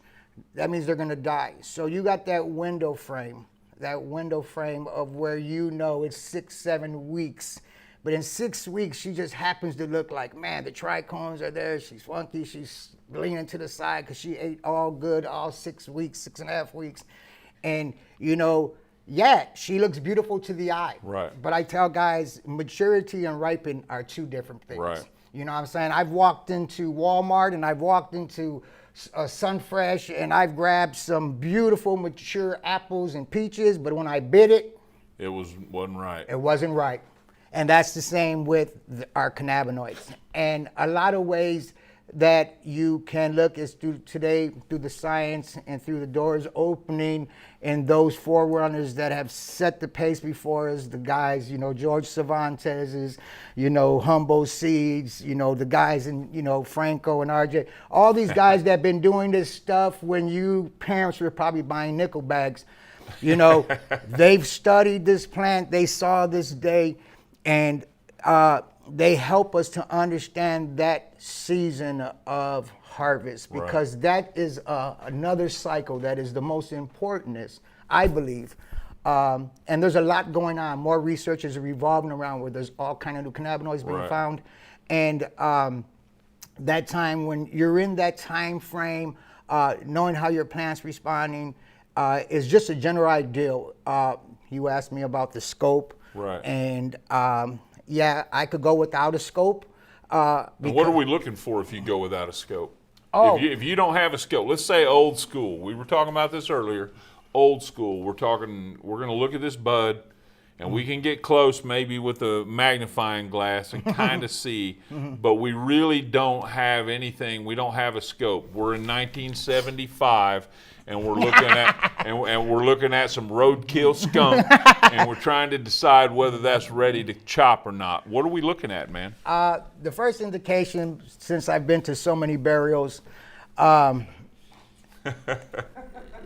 she's dead. Her leaves is bent. She's just dying. She's just coming to the end of her life cycle. She's curling up, man. You try to feed her, you try to stop eating, bring up the temps and get her. She's just dying. She's at the end of her road. Right. And then you can just generally just allow all the stomas, the white little pistil hairs. Now this is not in concrete because some plants which can go after the 8-9 week growth cycle can have intentions to pitch white pistils, and you're like, oh, she's still pitching pistils. But then when you look at the trichomes, you got milky and you got 50% amber.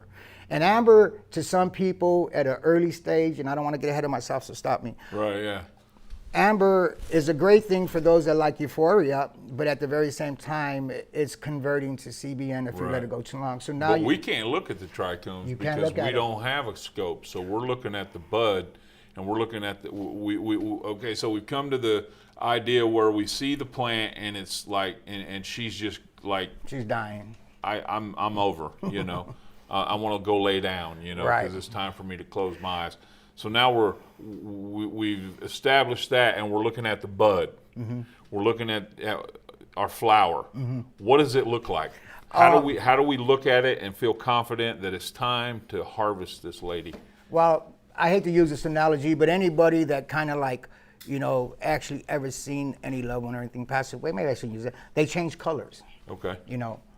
Coloration. They colorate. Right. They change colors. Sure. People contribute that to literally temperatures, and a lot of guys use temperatures to change colors. Even a sativa variety will change colors. It might not turn purple or pink or whatever, but it'll change colors. Fall colors is what they call them. What does it mean? The chlorophyll within the plant has left. Okay, the plant is metabolizing and eating the chlorophyll from the leaves. She's no longer even uptaking through her roots. She is now eating from the chlorophyll in her leaves. She's at her last age. She wants to get pollinated. She's pushing a few pistils, helping to catch some pollen. Nothing's happening. She's choking out, and she's changing colors. Right. That is a very good indication that if you was to just go, that you're probably going to get some stuff that make you stupid and sit down for a while. If you know the variety of the strand too, because knowing the variety of your strand and what the hybrids are today, Vernon, is like so important. Right. And guys, I understand we're growing. I was that newbie novice and didn't know. We all were. One pistol. Hey, before I grew my first cannabis plant, I'd never grown a cannabis plant. You know what I mean? Right. Now, let me ask you a question. I just saw this question, and you don't even want to know what entered my mind. Anyway, do the calyx... do the calyx start to swell on the plant? Anything else? Well, I don't want to usually, I've never used swollen calyxes to indicate ending process. Okay. I use curled, dried up, red, brown. Can you guys explain what that means, the calyx? The calyx? Okay, the calyx is where literally the flowers of the pistils are going to be produced, which are the stomata. Right.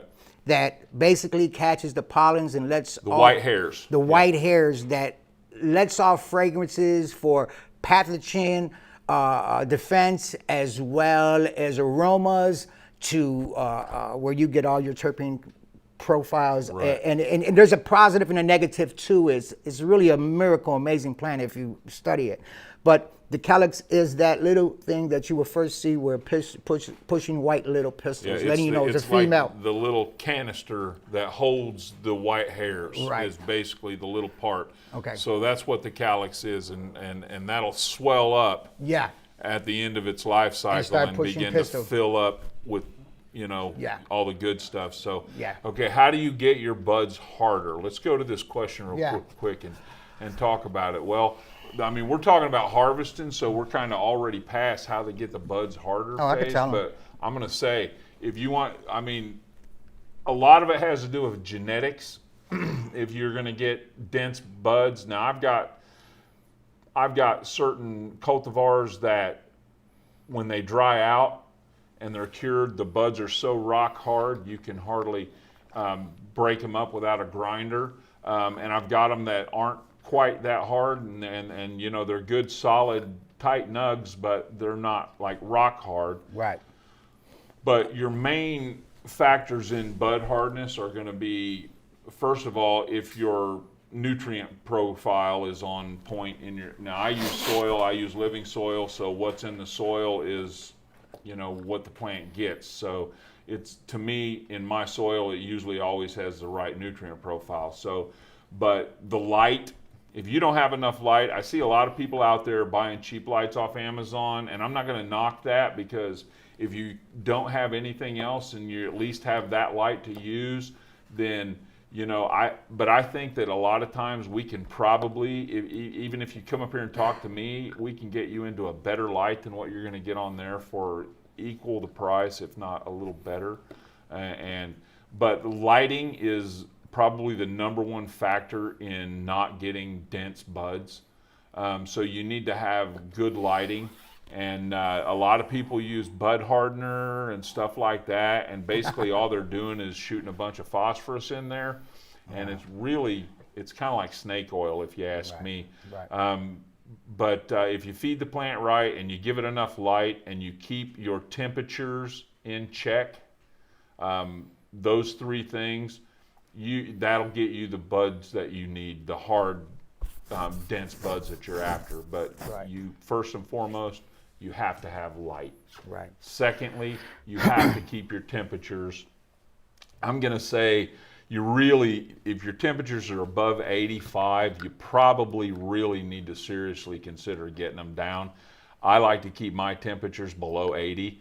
Because anything past 80, your terpenes start to evaporate off of the buds. So anyway, hard buds, a lot of light, good genetics.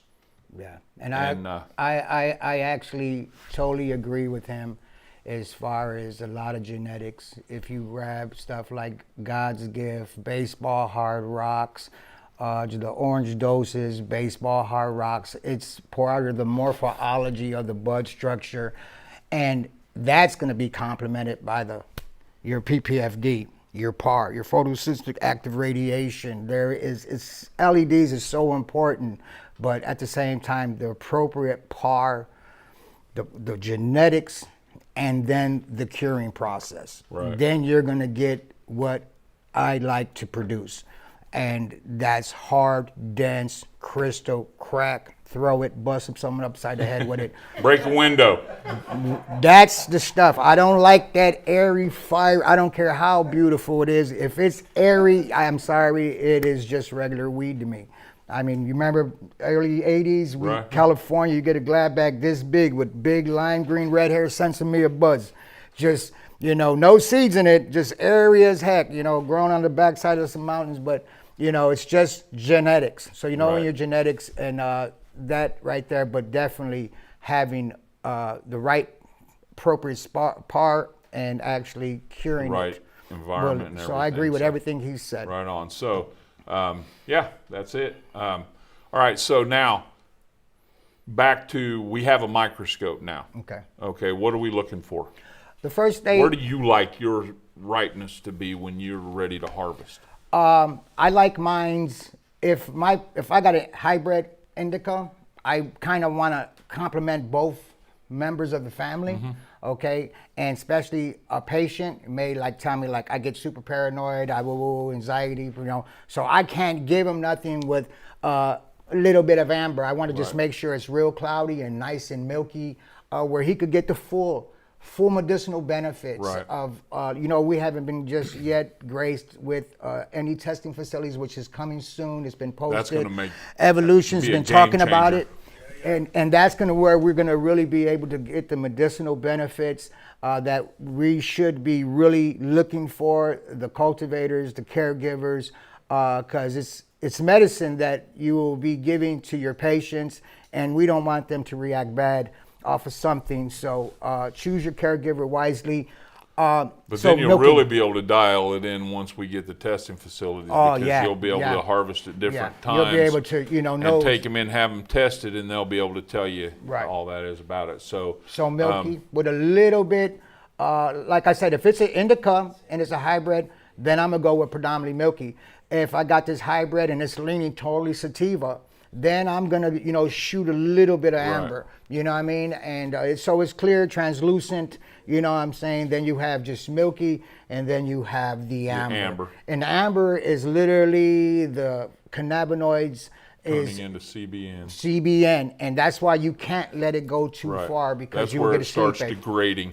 CBN. And now it's a sedative. It's sedative. I want to say that, sometimes you'll look at, there are a lot of people that are a lot rough with their buds. One thing that really drives me nuts is to see somebody walk up and grab a bud and go. You see these videos on YouTube, and they walk up, come into my garden and grab my bud and stick your face all up in it and see if you don't get a case of Big V's ass. I'm tell you what, be gentle with my buds, okay? Because you're breaking the terpene, you're breaking the trichomes, the heads off of them, and you'll look at them through a scope. You'll see that you'll have trichomes on there that are just a little stem. There's no head on them. That mushroom head's gone. That's a broken trichome, and it's basically dead. It's done. It's worthless. And if you're rough with your buds, you're breaking those trichomes off. If you touch that bud and you pull your hand back and it's sticky, guess what? You got trichome heads on your hand, and you just broke all the little heads off. But if you see a trichome that's just a stem sticking up with no little mushroom head on it, and it's amber, ignore it. It doesn't mean anything. It's only the heads. You're looking at the heads. If you have a broken trichome that has turned amber, that is not an indication of an amber trichome, and it's time to harvest. Ignore it. So I just wanted to say that. No, you're fine. And then also when you look, if you have a scope, if you're privileged to get a jeweler's loupe, if you got the microscope and you're looking at your scope and you see all your cannabinoids, they're all standing straight up. That's a good sign that they're not ready. They need to be deformed. There should be some deformity to your cannabinoids, and that's a good indication. But then the colors is the most key thing that science has proven of where your cannabinoids are at and where they depreciate and where they're full benefits. So learning that, you can get all this information off the internet. You can get it from Big V and many of these other amazing guys you out can there. get it from you. Yeah, I'm OG open. Frosty Buds. Yeah, just don't blow my phone up. My phone's going crazy now. So what do you got? You brought some medicine. Yeah, I brought medicine that basically 3 different separate varieties, but 3 actually that where, everybody wants the rock hard, beautiful bag of pill, mouth-watering weed porn. This is what you want. You can see it's basically white, the terpene profile. You smell it. It stinks. It's so smooth. You get all the flavors. And it's totally cured. It's cured. It's not just dried. It's cured. It's been sitting in the right temperatures. And we'll talk about that later. Yeah, we're going to talk about that in a minute. Yeah, and all that is so important to get this. And then we have some right here that was a very great high-end, dense cannabis that was speed dried, and where this has been converted to CBN because of the temperatures. And it will dense up like that. You will look at that and you'll probably grab some of that and like, oh my God, but then when you smoke it, then you would just go to sleep. You know what I'm saying? And you're like, oh man, it just put me to bed. Well, that's because that cannabinoid that would have gave you that full euphoria, relaxation, all the medicinal benefits has been converted. Why? Too long? I don't want to get ahead of it, but the area that was controlled wasn't controlled. It wasn't dialed in, like I said. And then you got one that's just totally just all the flavors. It's not as dense just yet, but if it sat long, it would definitely get closer, because I found it to, as the moisture depreciates and the moisture comes out of it, then it begins to lock up and become more, aged like an old fine wine. But you smell them all. They smell amazing. This one, you can still smell them. The moisture. Yeah, if you were here, you could smell them.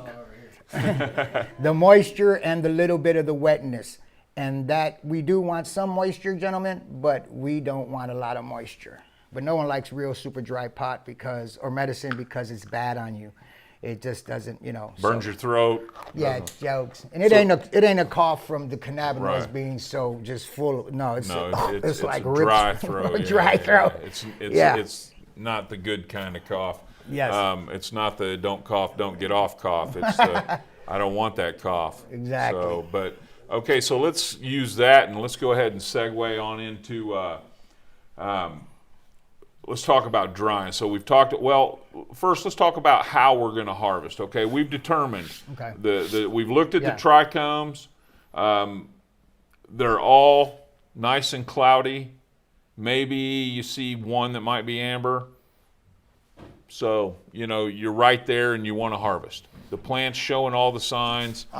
Wherever you choose, and whatever you've decided, you've seen the plant. Where do you like it? Do you like it just barely amber, no amber, 30% amber? I've heard all kinds. Me personally, I like to take mine right to where I just start to see a few amber trichomes. Right. And then it's time to pull, because they're going to keep maturing as they dry. Right. But I just like to, when I scope the bud, I like to see over, let's say, a good size 6-inch area bud, you're going to see maybe 5 or 6 amber trichomes. That's where I like to take it. Okay, that's good. That's good. And that's something, Vernon and audience, that's tailorable. Yeah, that's within your own preference. Right. Those cultivators, and I want to speak to cultivators, caregivers, possibly. You got to know the variations of actually the size of the plant. And that variety. Yeah, right. Like we're made up of 98% water. Right. Your plant has drank in water for the last, especially if you're in hydro, it is water. We got to get the water out. Right. And once you get the water out inwardly, outwardly at certain temperatures, which I like to call dialed in, hashtag dialed in with the Calian leaves, this is my hashtag, then you're going to be able to save, harness, capture the profiles that is going to offer all the medicinal benefits. So first thing I do is I look at, some people like to dry trim, some people like to wet trim. Wet trimming is cool for the big fan leaves. Take the big fan leaves off, but I've learned, if you have patience and you know what you're doing, I keep my big fan leaves on, because our cannabinoids, we do not want them in light. Right. You need to get a green light in your dialed in grow room. If you got anybody that's growing, you got to invest in the most important factor in your grow, and that is your dry room. Okay, so I leave big fan leaves on there and a few aphids. Just kidding. And just a joke, you were looking too serious. All right, so but I've dried with aphids before, don't get it twisted. That's part of the growing industry.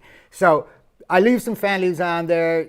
I got medicine, I'm in no rush. You know what I'm saying? Patients are fine. I don't have to rush. So my whole key thing is I leave the fan leaves on there because they protect. I want to keep moisture on the cannabinoids, but at the very same time, I want to be drawing moisture out. And 98% of that plant in the first 3 days is water. So I want to be able to make sure that I'm taking 65% of that moisture of that plant out within like the first 3 days, because I only have a 14-day window. Right. You know, and I got to have adequate temps, not swinging temperatures, not swinging humidity, but adequate controlled diaroom. Everybody doesn't have that, and I understand it. I didn't always have it, so we got to work with the best we got. But at that, I take it, I hang it with the, if I need it quickly, I take my fan leaves off. I may go maybe 68, you know what I mean, on my temperatures. You know, my humidity, I want everything in that room for 65 because I want to get it down to 55. And then from 55, I gradually want to take it down to 45. And then I want to hold it right there. And as that time is, allow the temperatures within 7 to 10 days where I'm drying it. I'm smelling now the cannabinoids. You know, I'm smelling the profile. Instead of the hay, right. You know, the chlorophyll, the drying up. Right. Yes, I'm smelling. You know, fresh cut grass smell. Yes, which you cannot get rid of. I've been asked that. No, once you capture the grass or the hay, you've speed dried you too quick. The Mars High, what did that dude's called? No, that's a great machine. I don't want to talk about him. You did something you shouldn't have did. You speed dried it. It dried outwardly. Bronco food dehydrator. Yeah, no, I seen they got a machine out there they got a machine that is in 3 days. But I know it can't possibly bring the cannabinoid profile because there's just no way. That's an aging process. Right. You know, exactly. And so I just see it, but it can dry it and you can smoke it. That's cool.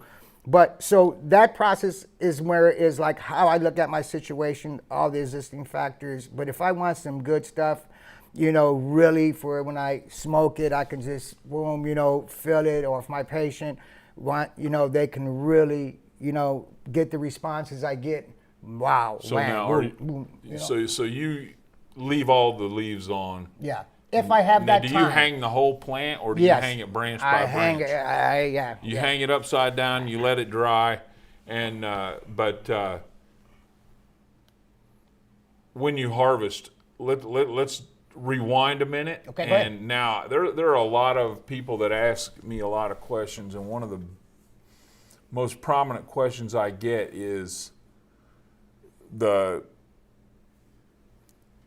notion of 48 hours of darkness before you harvest. Does it bring out the terpene profiles? Does it make the plant? I've heard it causes a plant to put on amazing trichome production in those 48 hours. I've heard that it allows the terpenes to be produced because most of the terpenes or most of the oils and stuff on the plant are produced at night when the lights are off, so it allows them to produce more and they don't evaporate in the light and all that. Right.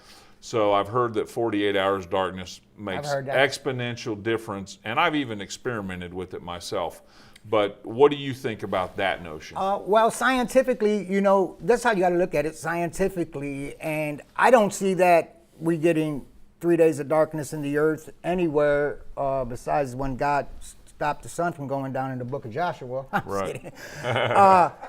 Other than that, I've never seen that. Well. So I like to mimic Mother Nature. I like to mimic Mother Nature. That's who I'm modeling after. I'm taking his thing, man, and doing it the way he has me to do it. But when you understand the science and the biology behind the plant, we can kind of compromise it enough. I believe if you do freeze out the roots, and she wants to get impregnated. So if you bring some heavy cold and you drop it on her roots and you put her in the dark, she's gonna freak out. And she may produce it. I didn't do it, but the understanding to where I can see that it's done. You see that it could happen. Yes, you can. So the bottom line is, I never did it, but I believe you can do it. The bottom line is, try it. Try it. See if Let it me works know. for you. Yeah. Leave me a comment. Yeah, I've done it. I've put it in, iced the roots and threw it in dark for splitting the 48 root. hours. Split the root. And I mean, you know, maybe in a lab they could tell the difference, but personally smoking it, I couldn't tell the difference from the ones that I had in the light all the way up until harvest day. I do know that I stop watering 4 to 5 days before I harvest. Yes. For the simple fact that it helps in the drying process. Yeah, you want to get all the chlorophyll Right, out of. You want her to start eating from the chlorophyll. Right, it causes it to suck everything out of the leaves. You want to get all that out, especially if you're not organic. Not watering it. Stop watering your plant 4 to 5 days before you harvest, and you'll be happy that you did. So the hardest part about harvesting? Patience, but I mean, are we talking about emotionally hard or physically hard? I mean, because like you say, emotionally hard, the hardest part about harvesting is going and looking at the plant every day and realizing it's not ready yet and you have to wait another day. Yeah, that forget sucks, about it. Especially when your jar is going dunk, dunk, dunk, dunk, dunk by the day. Right. And when you're me, it might go double, tunk, tunk, depending on the day. So, but I mean... Or the rest of the promote. Right, or what Clay makes me do to promote the auto growth on. He forces me. Mm-hmm. It's a weird relationship we have, but I won't go into that. So, where was I? Okay, so. Just some of the things people do prior to harvest. So we're going to dry it out. We're not going to water it for a few days, okay? And then, so that's, to me, it just, like you said, it helps pull the chlorophyll out of the plant, and it just, it's a better process. But the hardest thing about trimming or harvesting is the trimming. I mean, come on, man. When I first started growing, it was a blast. Oh my God, whoo, yeah, we're trimming, man. I mean, oh my God, would you look at this? This is amazing. And that lasted for probably 3 harvests. And then I'm like, hey, want to help?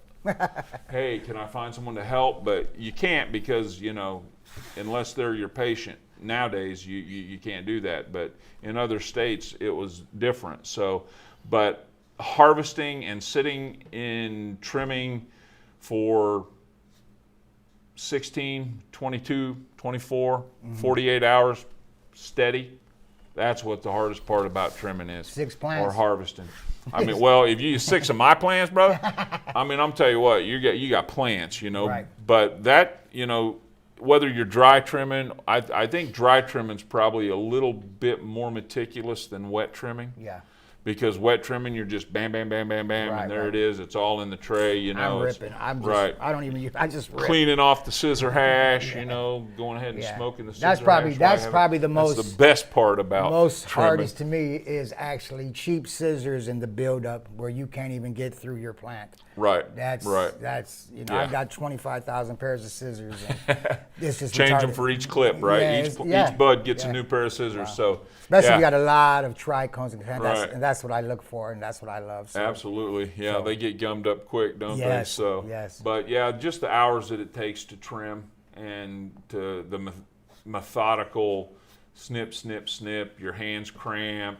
I would suggest some black gloves, some poly gloves, so that everything don't stick to your hands. But if not, it's going to be fun getting it off. But yeah, so awesome sauce. Wouldn't you say? Yeah. The hours of trimming, the hours of just sitting, that's the hardest thing about it. Get you some good shears, man. And a good chair. Especially if you like, I'm OCD. I'm a neat freak.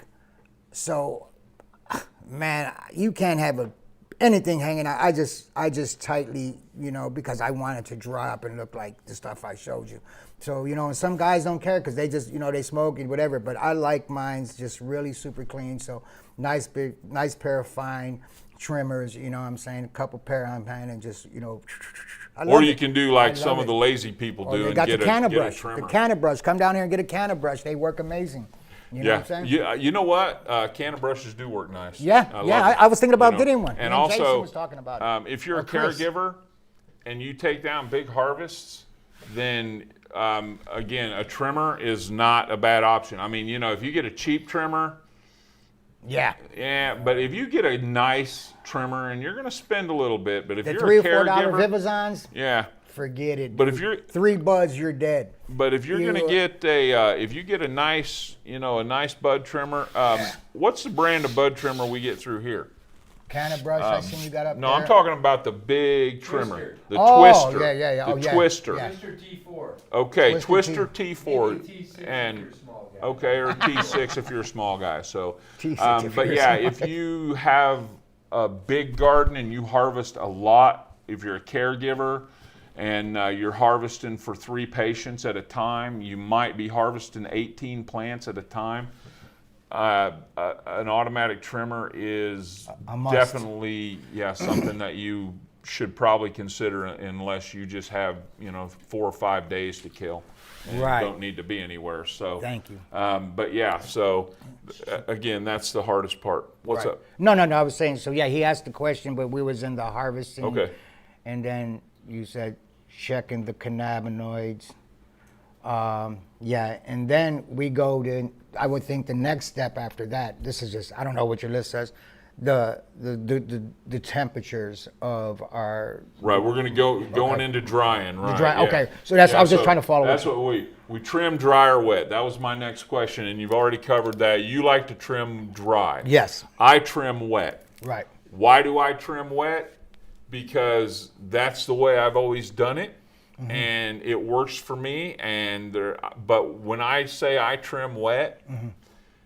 I get a lot of crap when people see pictures of some of my medication, because when I trim wet, I trim anything that has a stem. Right, you're like me. Okay, anything that has a stem comes off of it when it's wet. Right. If it's sticking off the plant half an inch, Yeah. it comes off. Right, that's me. Everything else, if I can't see the stem, if it's tucked up in the bud anywhere, it stays. Right. Because first of all, most of that stuff is loaded with trichomes. And second of all, again, it folds around the bud, it preserves the terpenes, it helps, to me, if we want to get really intricate with it, mm-hmm. the curing and drying process to me are all part of the same process, mm-hmm. because a lot of the curing takes place when you're drying the flower out in a manner of where you're controlling the atmosphere. Like OG here said, he goes from 65 degrees or percent humidity down to 60% humidity, but he does it methodically at certain stages. That's because we want to make sure that the moisture not only comes out of the bud at a certain time, but we want to make sure that it stays in there long enough to make sure it's not flash dried. Right. Because when you do that, you lose the terpenes, they evaporate. Basically, all you have is some show me mids. I mean, what else can I call it? Some CBN, you got baby. some mids, and you've got some dried up nug, and it might be all right. It's going to be okay for a little medication, but it's not going to give you the fullness of what it could be. So right. As you're drying, think about that as a curing process also, because you want to make sure you dry it right. Your goal is not to just get it dry so you can get it in a jar and cure it. Your goal is to dry it at the proper intervals and the proper length of time and in the proper way with the right humidities at the right time, so that you preserve everything that finished flower has to offer as a medication. Yeah. And then when it comes off of the drying rack and goes into the next process of curing, you put it into a jar. Now, some people crack the jar a couple times a day the first week, and then one time a day for 3 days, and then go to cracking it once a week for the next 2 or 3 months. And I hear them say this, and I have to say that inside me, I'm kind of thinking bullshit. Right. Really? Do you really do that? Because I have never met anybody that really goes through that process to cure their bud. I mean, most people throw their bud in the jar, let it sit there, crack it once a day. Right. Boom, boom, once a day for a couple days, and then, maybe once a week after that, to let it out. Now we have humidity packs. We have these Bavita packs that keep the humidity.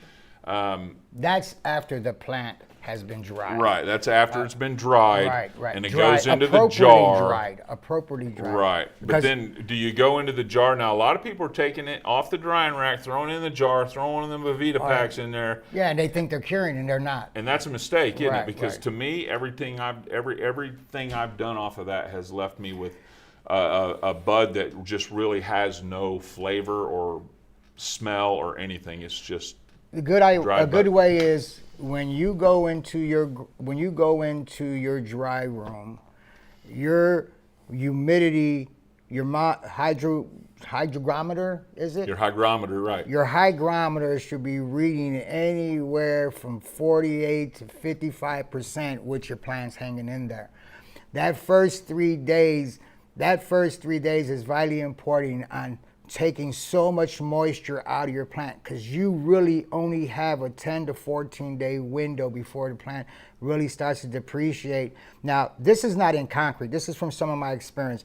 But at the very same time is anything after 14 days of drying, you will have a good smokable, okay? But when you want to reach that full place, you want to kind of backwardly stage case the humidity, inwardly pulling it out, outwardly slowly. That's why sometimes covering the trichomes, because you want it inwardly drying, not outwardly drying. When you outwardly dry it, 69, 70, 71, that's possible at day 13, day 12, but in that first few days, you want to have your temperatures 65 to 68. You need an outwardly slow dry.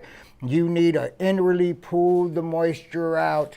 Then in 10 to 14 days. Your temperature or your humidity? Humidity and temperatures. Temperatures should range anywhere from 65 to 68, right. Possibly 69, okay? And humidity, where was humidity, that? the first 3 days, like I said, that first 3 days, you want it low. Because my plant's pretty big, right? I dry whole big plants. Sure. 90% of that is moisture. You know what I'm saying? Right. So basically humidity. So when I come in there and is 65, I mean, I've lost 3/4 of my plant, which is good water. Right. So when I get down and everything in there and it's starting to go down to like 57, 58, I'm doing good. Okay. This is the first 3 days. So you're watching it drop. I'm pulling it out, and then I'm setting my dehumidifier there to make sure all of this is collaborating. Right. And then I'm bringing that joker down to where I'm about 40-something%, and I'm on day 11. I could pull that off and throw that to you. Be like, damn, dog, this is stupid. I mean, to my patient. Right, I know what you mean. Boy, what do you get? I get all, but at the same time, that's the process. Right. That's that drying process. That ain't the curing. Right. That's just your cannabinoids are being ripened. They've got their full medicinal, their full flavors. Then you can take it and you might, the first day, big old jar, pop it open, and just throw it in the corner for 2 weeks. Then pull it out. That's the minimum. Pull it out in a month. And then you don't like to crack the jar every day. I don't need to. The moisture is right where it is. I could throw a Vivita pack in there and maintain a certain moisture and let it ride out and age. And then, do you like the Bevita packs? Do you like them at that they point? hold a steady temperature of moisture. Which one do you use? A 55% or the 60? Yeah, that one. I've used them both, and I really don't see nothing. All I do is I want to keep some moisture in my cannabis because I do not want harshness, and I want to keep my cannabinoids in the dark. And once they're dry, I don't need to pop my lids. That's what you're doing when you frantic and you get pulled the plant down in 2 days. Right. You know what I'm saying? Hoping that then you might know, oh man, it smells like hay. What can I do? Nothing. Throw it away. Make some cookies. You know what I'm saying? Right. Some rosin. Make some rosin. Pray to God that don't get messed up, but you just blew it. Right. So when you do that, then after that, and you let it age in a bag for a month, man, you're going to get... That's when all the good stuff comes You're going to get a profile, and you're going to get the stupidity, you're going to get the medicinal benefits, you're going to get the phone blowing up, email, DM, when you do it right. But you can look at some, like I showed you the 3 difference, one still moist and wet. I get it to somebody, they'll be like, but then there's a one I give, they'll be like, oh, the flavor. You can taste it. You can taste the difference of something that has been properly cured and aged and something that has just been hung dry, not even properly right. Just trying to get production, trying to smoke. And that's cool for an individual when you're dealing with people. With your patients, yeah. Yeah, and even the dispensaries don't do No, that. the They dispensaries, drying yeah. it, Right. Because they need weight. You know, Right. because that's money. So you're Right. not even going to get a full flavor. You may get it. Well, and they got to get it on the market too. Right. It's a time thing for them. But They in need it, California, right. Colorado, they got so much of it, it could sit. And then you will get some good product. Because, you know, a lot of stuff that you deal with here is fresh flower and compared to stuff Right. that's been sitting 6-7 months in someone's garage or someone's house in California, and the bro is bringing it down here, and this stuff's drying and everything. We missed this part, but we need to talk about how it needs to crack as the first symbol in drying. But then there's a little moisture that you could look for, but that comes from experience. So the first thing, but I would say crack. But experience, you know what I'm talking about. The stem, when you take the stem, that's how you know it's dry. When you take that stem and you bend it, Right. it doesn't have to break in half, but you definitely But want you to hear wanna a snap. Right. But You want to then- hear it go snap, and Right. then, you know, if you pull Yeah. it a little bit, it'll come apart. Might be stringy because Yeah. that's the way it is, but Yeah. you want to hear that snap. forgot to And cover not that. just on the little bitty branches. Right. Because that's what we main we line. go through, and we got the pencil branches, you know, and we bend it and it's all mushy, and then we're over here and we got the little bitty toothpick branch, and we go snap. Oh, the branch is snapped. It's time to cut it off. No, not quite. You need to wait till the big ones are ready. So So that's very important. you know, man, I think we've pretty much covered Yeah. everything, dude. So, you know, if you didn't know anything about harvesting or curing or anything, I mean, man, that's a lot of information. As you can see, there's a lot in this. You guys who are just starting to cultivate, there's a definite learning curve. Don't be discouraged if you don't get it right the first time or the second time or even the third time. You know, just keep improving your grow, because it takes a long time to get really dialed in. I mean, and to really know. It's like anything else. I can't remember who it was said, you know, in everything you do, you have to become proficient in the task, you have to have 10,000 hours. So you just need to get your time in, and you have to have experience. You have to be able to read the plants, read all you can read, and learn it. And in no time, you'll be producing better medication than you could ever buy at any dispensary, or especially on the street, you know. So, but yeah, other than that, OG Frosty Buds. Thank you. Hey, man. For having me. Old school dude. I mean, you know, what are the chances that here in Kansas City, I think a lot of people are finding out that we got a lot of knowledge right here, and that we don't have to go to the East Coast or the West Coast to get some OGs. We got plenty of OGs right here in the Midwest.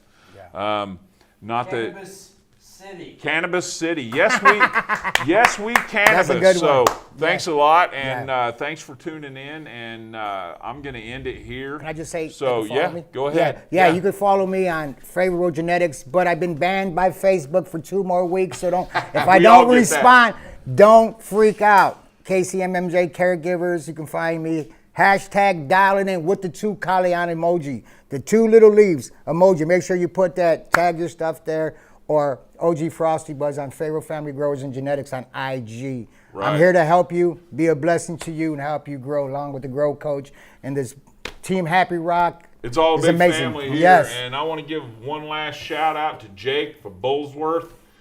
Get you some T-shirts, hoodies, hats. He's got the gear, and also I'm going to give a shout out to the Hoosier Sophisticates. Oh yeah. We're coming for you, baby. And We're one more, coming for you. and another shout out for the locos. Great guy, Gumby's hair cutting, very supportive of this place. Right on. Hey, come over here and get just if you're local, support your local Gumby's. community. Gumby's. Peace out. Blessings. Happy and favor. growing. Stay lifted. Hey, thanks so much, guys. How about a nice round of applause for these guys that are doing this for us here. Thanks so much. Hopefully we can wrap up here as the camera here is slowly, batteries slowly fading away. But big shout out to the guys here tonight, to OG Frosty Buds. I just want to say a couple of points of clarification. His phone is blowing up because he consults grows, okay? I want to make sure everybody knows that. He is a home grow consultant along with Big V here. Both these guys are guiding Missouri home growers for the best grows possible. And if any of the information tonight was a little bit above your head, well, here's the thing. Don't be nervous. Don't be scared. These guys can talk on your level if you reach out to them. They'll be able to help you out for first-time growers to make it very simple, very easy. The hard part about doing this show is because we reach so many people that are on the wide scale of grow knowledge. So don't be scared if you're a first-time grower. They're here to help you out, and they'll break it down on a very simple scale for you. I want to say thanks to our sponsors, MCIA, Humboldt Green, the Canafest Bowl, Happy Rock Farms here, letting us use their space. Thanks so much. They got the best materials, the best products. They're here to support all your needs for homegrown. Casey Grow Coach, of course, Big V, has all the knowledge for you guys. Makes it very simple if you want to reach out to them if you're a first-time grower. Extracts, we're going to have a live show going on the last Thursday of this month from their extraction facility in North Kansas City. Let's see, I think that's one more thanks to our film woman here, Cat King Films, doing some amazing projects with some of our films we're going on with the first people in the commercial MMJ markets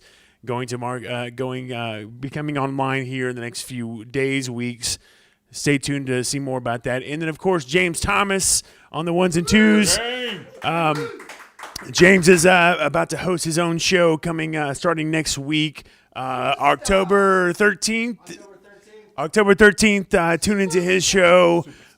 Me and Chris Smith will be on his show talking about all this crazy stuff that's going on and all these businesses. There's so much going on. We can't even cover it in this one show. And we have so much to offer the home growers, the people who are looking to buy their cannabis from the dispensaries. So much is going on. We have very limited time, limited resources, but luckily we have people around us like Kat from Cat King Films and James and Big V and Chris Dalton from Happy Rock Farms. People that we support and we can grow together if we support each other. Thanks so much for tuning in tonight. Have a good night. We'll see you next Thursday.